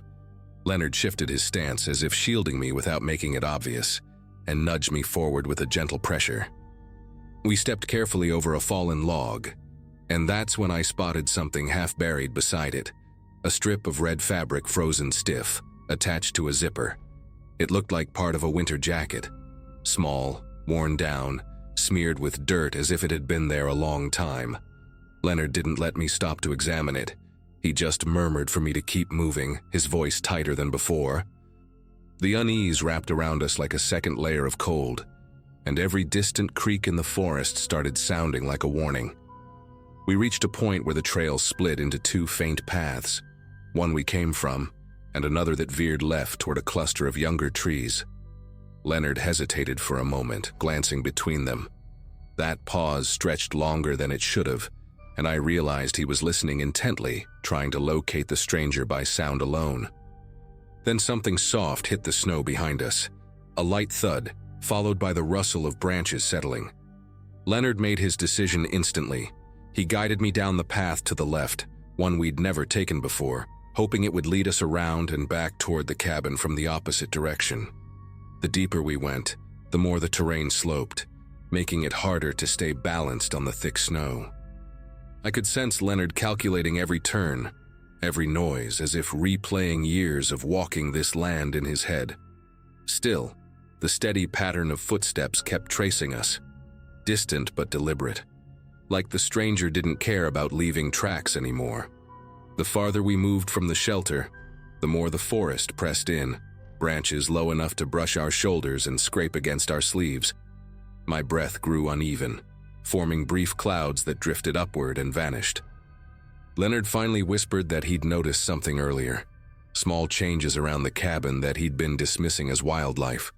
Wood moved near the shed, scraps of food left in strange places, footprints that melted before he could check them properly. He hadn't wanted to worry anyone on Christmas, but now everything fit together too cleanly. The stranger hadn't stumbled onto our land. They'd settled in, hidden in plain sight, inches from where we lived. As we followed the slanted path, a sharp crack echoed from behind us, louder than any before.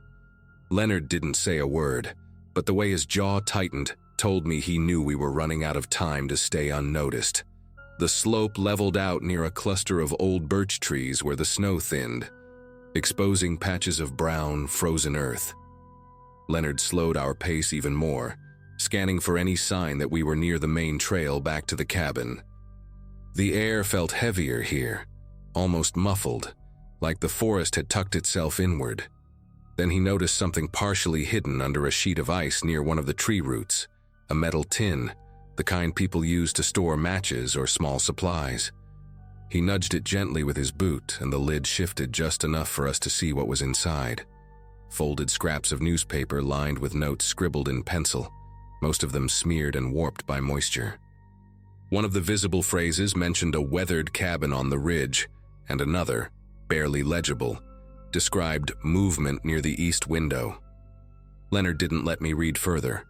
He pushed the tin back under the ice with a controlled motion, as if returning it to where it belonged, and whispered that we needed to get home as quietly as possible. We moved again, weaving between the birches, heading toward a ridge that would give us a view of the cabin if we could get high enough. The wind picked up in sudden bursts, carrying dry flakes that stung as they hit our faces. Leonard kept glancing upward, as if judging whether the stranger had climbed the ridge before us. I kept listening for footsteps, but the wind scrambled every sound, turning the forest into a swirl of shifting noises. Just as we reached the base of the ridge, something metallic clinked behind us, faint but unmistakable. Leonard tightened his grip on the strap of his backpack and motioned for us to climb fast, but quietly. We dug our boots into the snow, pushing upward while trying not to send loose chunks rolling downhill. Halfway up, I spotted a dark shape at the bottom of the slope, motionless, angled slightly as if watching the path we had just taken. Leonard whispered for me not to stop, and we kept climbing until the ridge finally opened into a flatter stretch of ground. From the top, the cabin was visible through a patch of thinner trees, its chimney releasing a thin ribbon of smoke. Seeing it should have made me feel safer, but the distance between us and it felt larger than ever, as if every inch of the forest between was waiting for the stranger's next move. Leonard crouched low, checking the tree line below for any sign of the figure. After a moment, he leaned closer and murmured that running the rest of the way might draw too much attention. But walking gave the stranger time to intercept us. Neither option felt right. The wind dipped for a moment, and in that brief silence we heard a new sound. A soft, steady tapping coming from behind a stand of pines farther down the ridge. Not loud, not hurried, just an eerie, rhythmic knock, like someone using a stick against a tree trunk. Leonard's jaw tightened again, and he motioned for us to move toward the right side of the ridge, where the trees were denser and the ground sloped gently enough to descend without sliding. We slipped into the thicker cover, branches brushing against our arms and coats, the smell of pine sharp in the cold air. Leonard whispered that the tapping was intentional, a way of alerting us or guiding us. Either idea made my chest tighten. We moved downhill in slow steps, trying to keep our silhouettes hidden among the trees. Every few yards, another faint knock echoed from a different direction, as if the stranger was circling, pushing us away from certain areas. By the time we reached the lower stretch of the hill, the sound had stopped entirely, replaced by the soft whisper of snow drifting from branches overhead. The cabin was only a short walk away now, Leonard turned to me, his expression calm but intensely focused, and told me that as soon as we reached the open field behind the shed, we would make a straight dash for the back door and lock everything behind us.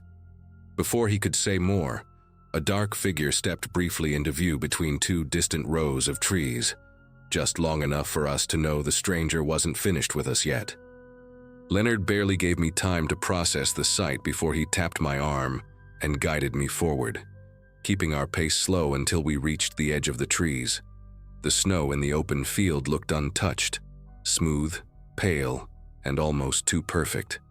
He paused for a breath, scanning the woods behind us as if trying to calculate how far the stranger might be. Then he leaned in close and murmured that once we stepped into the field, there'd be no cover and no room to hesitate. My pulse thudded in my ears, loud enough that it felt like it might give us away. He counted under his breath, just a short, steady rhythm, and on the last beat, we broke from the tree line. The cold air hit harder without the forest blocking the wind, and every step felt agonizingly loud, crunching through the crusted snow. I didn't dare look back, but I could sense movement at the edge of the woods, like a shadow shifting against darker shadows. We were halfway across the field when a sharp crack echoed from the tree line behind us, louder than anything we'd heard all morning. Leonard reached back, lightly touched my elbow, and told me to keep going no matter what. The cabin grew clearer with each step. The faded boards, the small wreath Grandma had hung on the door, the old sled propped beside the porch. For a moment, the sight almost grounded me, but the sound of sprinting footsteps behind us shattered any thought of safety. Leonard didn't turn around. He just urged me forward, pushing through the final stretch of snow. When we reached the back steps, he swung the door open, practically pulling me inside before shutting it with a force that rattled the window panes. The lock clicked into place, followed by the heavy slide of the wooden bar he rarely used. Outside, the footsteps slowed, then stopped altogether, settling into a silence that felt unreal. Inside the cabin, everything looked exactly as it had that morning. The tree light still glowing, the scent of cinnamon lingering in the air, but the warmth that usually made the space feel alive now felt thin and uncertain. Leonard motioned for me to stay away from the windows while he grabbed the old radio to call a neighbor who helped with security on larger properties. As he spoke in low, clipped words, I moved closer to the wall, listening for any sign that the stranger was still nearby. Minutes passed with no sound, no footsteps, no tapping, nothing. When the neighbor finally arrived, he circled the property with Leonard, while I watched anxiously from the living room. They returned after a long stretch, both carrying that stiff, serious look adults get when they can't make sense of something. The only tracks they found were our own. No sign of the stranger, no trace of the hide, not even the path we followed earlier. It was as if the forest had swallowed everything the moment we ran. For weeks after that day, Leonard kept a closer eye on the property, checking the far corners of the land before sunrise and again at dusk. Nothing unusual ever turned up. No new footprints, no tapping, no makeshift shelter hidden beneath the spruce trees. Eventually, life settled back into its normal rhythm. But every Christmas morning I still catch myself glancing toward the tree line, half expecting to see a figure standing between the branches, waiting. Leonard has his own way of coping. He keeps the wooden bar across the back door year-round now, even in the summer. We never talked much about what we saw or the person who watched us from the woods. But every so often, when the air gets cold enough and the forest quiets just a little too deeply, I remember the hidden tin, the notes about our cabin, and the calm, measured way the stranger followed us. And even though nothing ever happened after that day, I've never shaken the feeling that he left because he chose to, not because he was gone for good.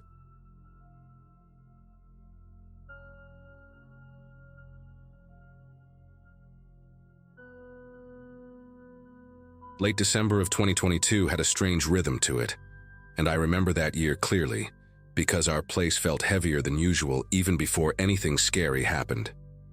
My name is Elliot, and at the time I was juggling odd jobs around the property while my wife, Marianne, handled most of the holiday planning. We lived far from town, on a stretch of land bordered by woods on one side and an old cemetery on the other. A cemetery so small and forgotten that even locals barely mentioned it.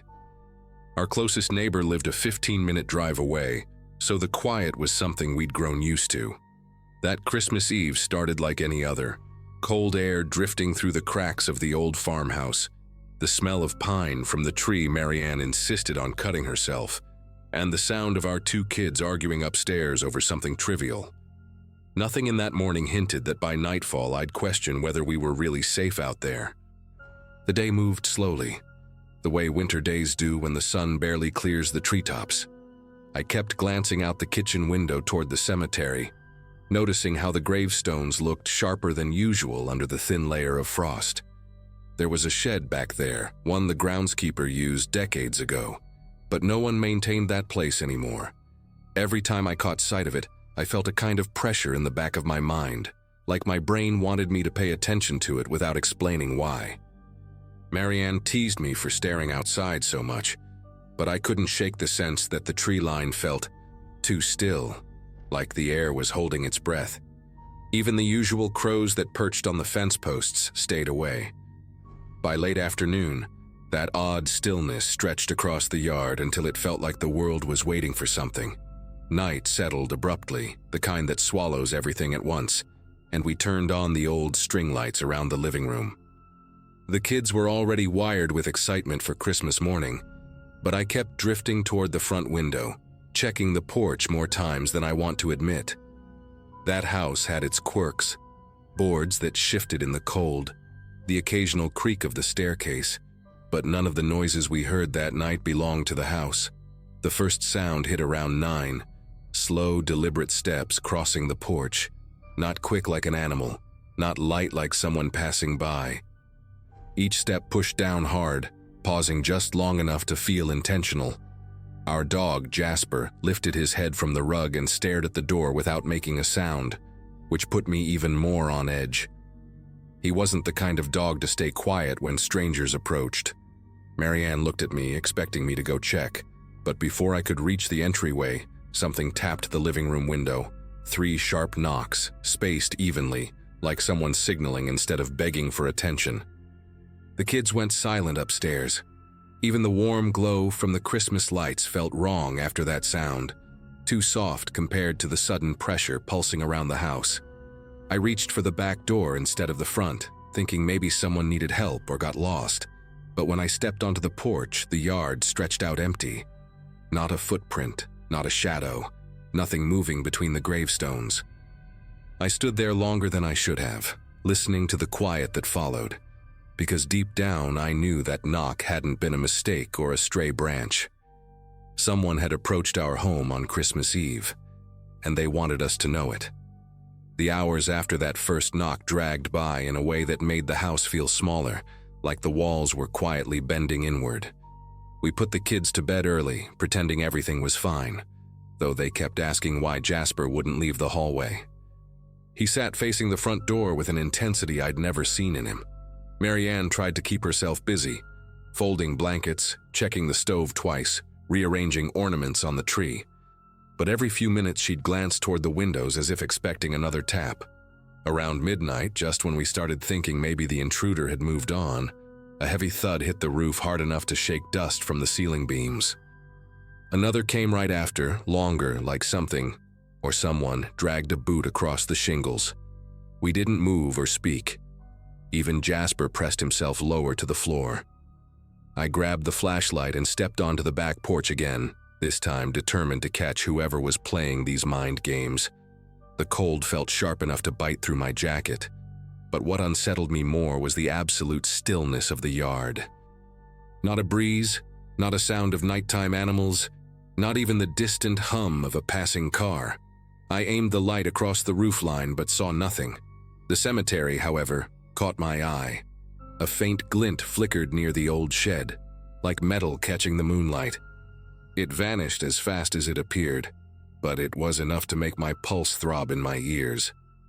I considered waking the kids and taking everyone to the truck, but the idea of stepping away from the house while someone lurked nearby felt reckless. So I locked up every door and window and waited. Morning arrived as if nothing had happened, sunlight touching the frost-covered fields like the world had reset. The kids ran downstairs ready for presents, completely unaware of the fear that had soaked into the night before. Marianne and I exchanged glances, both silently debating whether we should pack up and leave for a couple of days.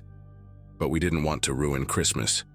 We convinced ourselves it had been an animal or the wind, even though the explanations felt flimsy. I walked out to check the property again in daylight.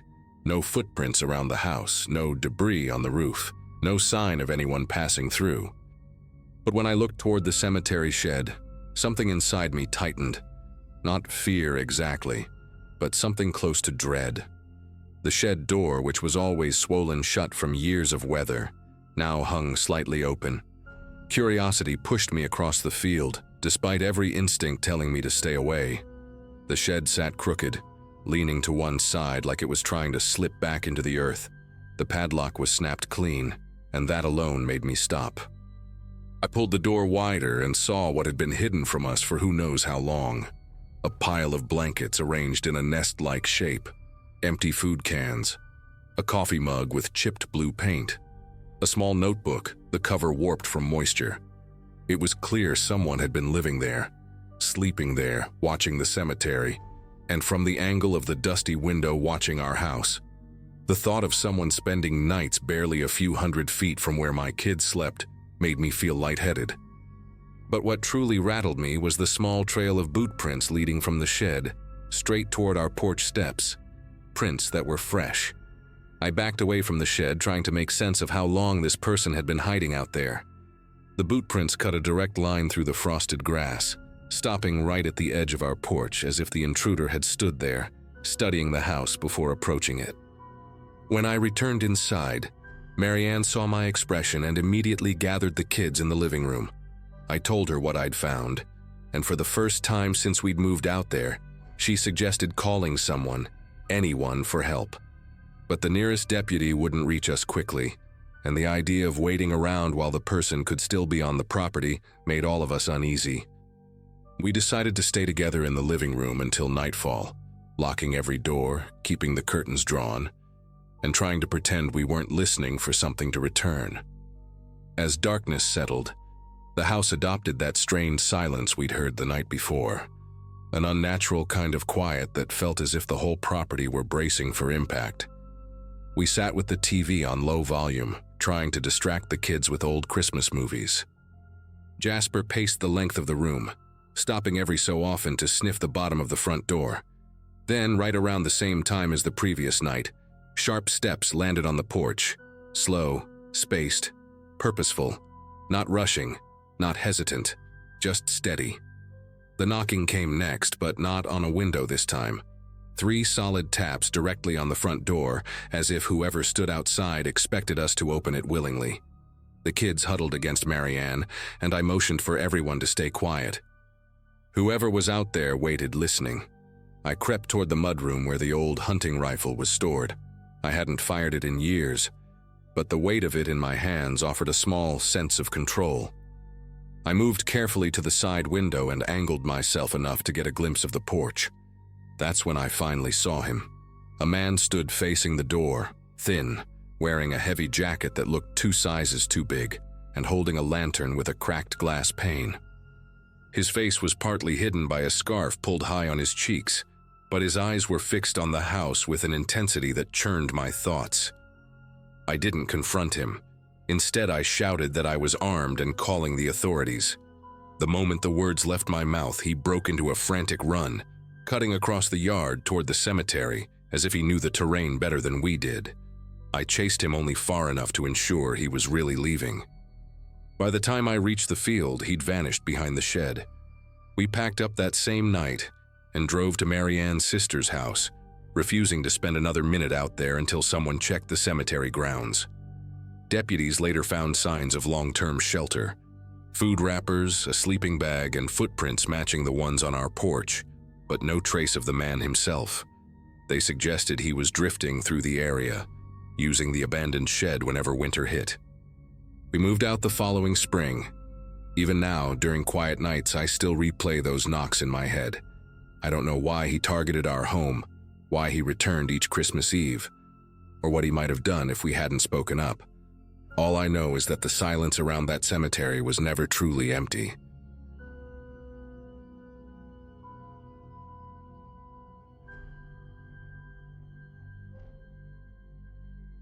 Most years, the holiday season used to be the only time our office felt remotely warm. I'd been working there for about 3 years, handling invoicing and vendor emails, nothing remarkable, just predictable enough to give a strange comfort. During December, though, the whole place shifted. Fake garlands taped to cubicles, cheap cookies on every surface, and people pretending they liked each other more than they actually did. I remember arriving at the Christmas party that night with the usual mix of reluctance and politeness, trying to blend in without attracting attention. I talked to a few coworkers, grabbed a plastic cup of punch, and kept my distance from the louder groups. Everything felt routine, until I realized someone had been watching me from across the room, too still compared to the chaos around him, as if he were memorizing every small thing I did. This coworker, his name was Rowan, had always been a little intense, though nothing you'd report. The kind of person who spoke quietly but stared too long, who remembered details you barely recalled telling him. He wasn't assigned to my team, so interactions were usually brief. A nod in the break room, an occasional comment about work. I used to chalk up his oddness to social awkwardness, something harmless. But that night, the way he hovered near the snack table with that fixed attention made the back of my neck tighten. When I moved, he shifted. When someone blocked his view, he tilted his head until he had a clear line again. It wasn't dramatic enough for anyone else to notice, but I felt a steady pressure building, like being monitored too closely in a room full of people pretending everything was festive. At some point, I stepped away from the main area to get fresh air near the hallway where the office stored decorations and spare chairs. It was quieter there, dimmer, the kind of place no one lingered long because the overhead light buzzed faintly. I figured I'd take a minute, check a few messages, and return once my energy reset. I hadn't been there more than 10 seconds when footsteps approached, slow, deliberate. Before I could turn fully, Rowan stood at the entrance of the hall, blocking the only exit. He smiled in a way that made the whole moment feel staged, rehearsed even. Then he started talking rapidly, saying he just needed a private moment, and that he'd been trying to talk to me for weeks. His voice had a strange rhythm, like he'd practiced every sentence until it lost any normal tone. I told him we could talk out in the open with everyone else, but he stepped closer, narrowing the space. The hallway felt tighter than it should have been, the walls reflecting each sound in a hollow echo. I remember the smell of cinnamon candles drifting from the party mixing with something sharp on his breath, and how wrong those scents felt together. When he reached for my arm, I backed up until my shoulder hit a metal shelf. He kept talking about connection and how the party was a perfect chance. I didn't shout, but something in my voice must have carried, because 2 people from HR came around the corner at the exact moment he tried to corner me again. They pulled him back, whispering tense instructions, and let him out while he stared at me like the interruption was the real violation, not what he'd been doing. They told me later that night that he'd been warned about boundary issues with another employee earlier that year, but nothing had ever escalated enough to involve the police. HR made it sound like a misunderstanding, something they could manage internally. I remember sitting at one of the empty tables while people awkwardly avoided looking in my direction, the music still playing like nothing had happened. One of the HR reps, her name was Lillian, kept insisting that Rowan would be escorted out and sent home. She promised me he wouldn't return to work until they sorted everything out. That phrasing stuck with me because sorted everything out felt vague, too gentle for the situation. Later, I learned he'd resigned the very next morning, which was supposed to be reassuring. It didn't help much. The first few days after the party were quiet, almost dull in comparison. Work moved on, people pretended not to remember the scene, and I tried to convince myself that Rowan leaving the company meant the entire situation had ended. I even decorated my apartment a bit just to feel normal again. Small string lights on the mantle, a scented candle I barely burned, but I kept replaying the moment he blocked the hallway, the strange mix of determination and entitlement in his expression. At night, I'd catch myself double-checking the lock before bed, not because I expected anything to happen, but because my mind refused to let the memory settle. That tension stayed with me, a quiet current running under every routine task. 3 days after his resignation, I left for work early and noticed something tucked under the mat outside my apartment door. At first, I thought it was a flyer, or maybe a delivery note. It was a piece of lined notebook paper folded twice, the corners pressed sharply as if someone had taken their time with it. Inside, the handwriting leaned heavily to the left, small and compressed, the ink darker at certain points like the pen had been held too tightly. He wrote about the hallway, that moment, as if it had been a mutual understanding cut short by meddling people. He described watching me leave the office that night, following at a distance because he needed to be sure. I got home safely. I read the note 3 times, each pass making the words sink deeper until the fear turned from abstract to something solid. I called the police, of course. They came, took photos, and asked the usual questions. One of the officers suggested I might want to stay with a friend for a few nights just in case. Another mentioned that without a direct threat, there wasn't much they could legally do beyond filing a report. Their presence helped, but only while they were standing there. Once they left, the apartment felt too quiet, too exposed despite the locked windows. I kept thinking about how he'd known which door was mine, how long he'd been outside before slipping the note under the mat. That night, I slept on the couch with the TV on low volume, not because I expected to wake up to something terrible, but because silence made every small sound feel like it had a purpose behind it. 2 days later, another note appeared, this time on the inside of my building's front entrance, wedged between the metal frame and the glass. I hadn't seen anyone outside when I left for work, but the paper was dry despite the light rain that morning, which meant he'd likely placed it early, maybe before sunrise. This one was longer, written in the same tight handwriting, but the tone shifted.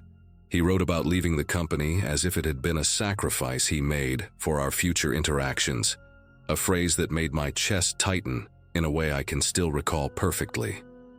He mentioned details about my commute that I'd never shared with him, like the small shortcut I took behind a row of townhouses to avoid traffic. He wrote that he'd walked the same path, wanting to understand the rhythm of my mornings. Reading that line made the hallway outside my apartment feel unnaturally still, like the building itself was waiting for my next move. I gave that note to the police as well.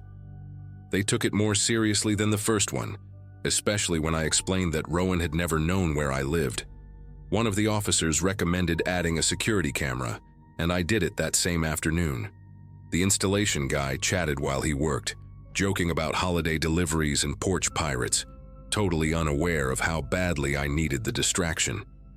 When the camera finally clicked on, showing the feed on my phone, I felt a fragile sense of control return, thin, but better than nothing. That night, I watched the live feed more than I watched the actual TV. Every passing car made my nerves tense, but the camera stayed fixed on the same empty patch of concrete outside my door, offering a kind of uneasy reassurance. The final note showed up 4 days later, and it wasn't left outside. I found it inside my mailbox, mixed in with store coupons and a utility bill. The envelope wasn't sealed, just folded at the flap. He wrote that he understood things had been misinterpreted, and that he wasn't planning to interrupt my routine anymore. The phrasing was calm, almost polite, which somehow felt more disturbing than the earlier messages. At the end, he wrote one last line. Short, uneven, as if written quickly. "This was never supposed to scare you." That sentence stayed with me more than anything else, because it revealed a kind of certainty on his part, a belief that he'd been justified the whole time. But the part that really unsettled me was the timestamp he'd scribbled at the bottom, 4:12 a.m. That meant he'd been near my building in the middle of the night, close enough to place the note quietly without waking anyone. After that, everything stopped. No more notes, no more sightings, no unexpected sounds in the hallway that made me hesitate before checking the peephole.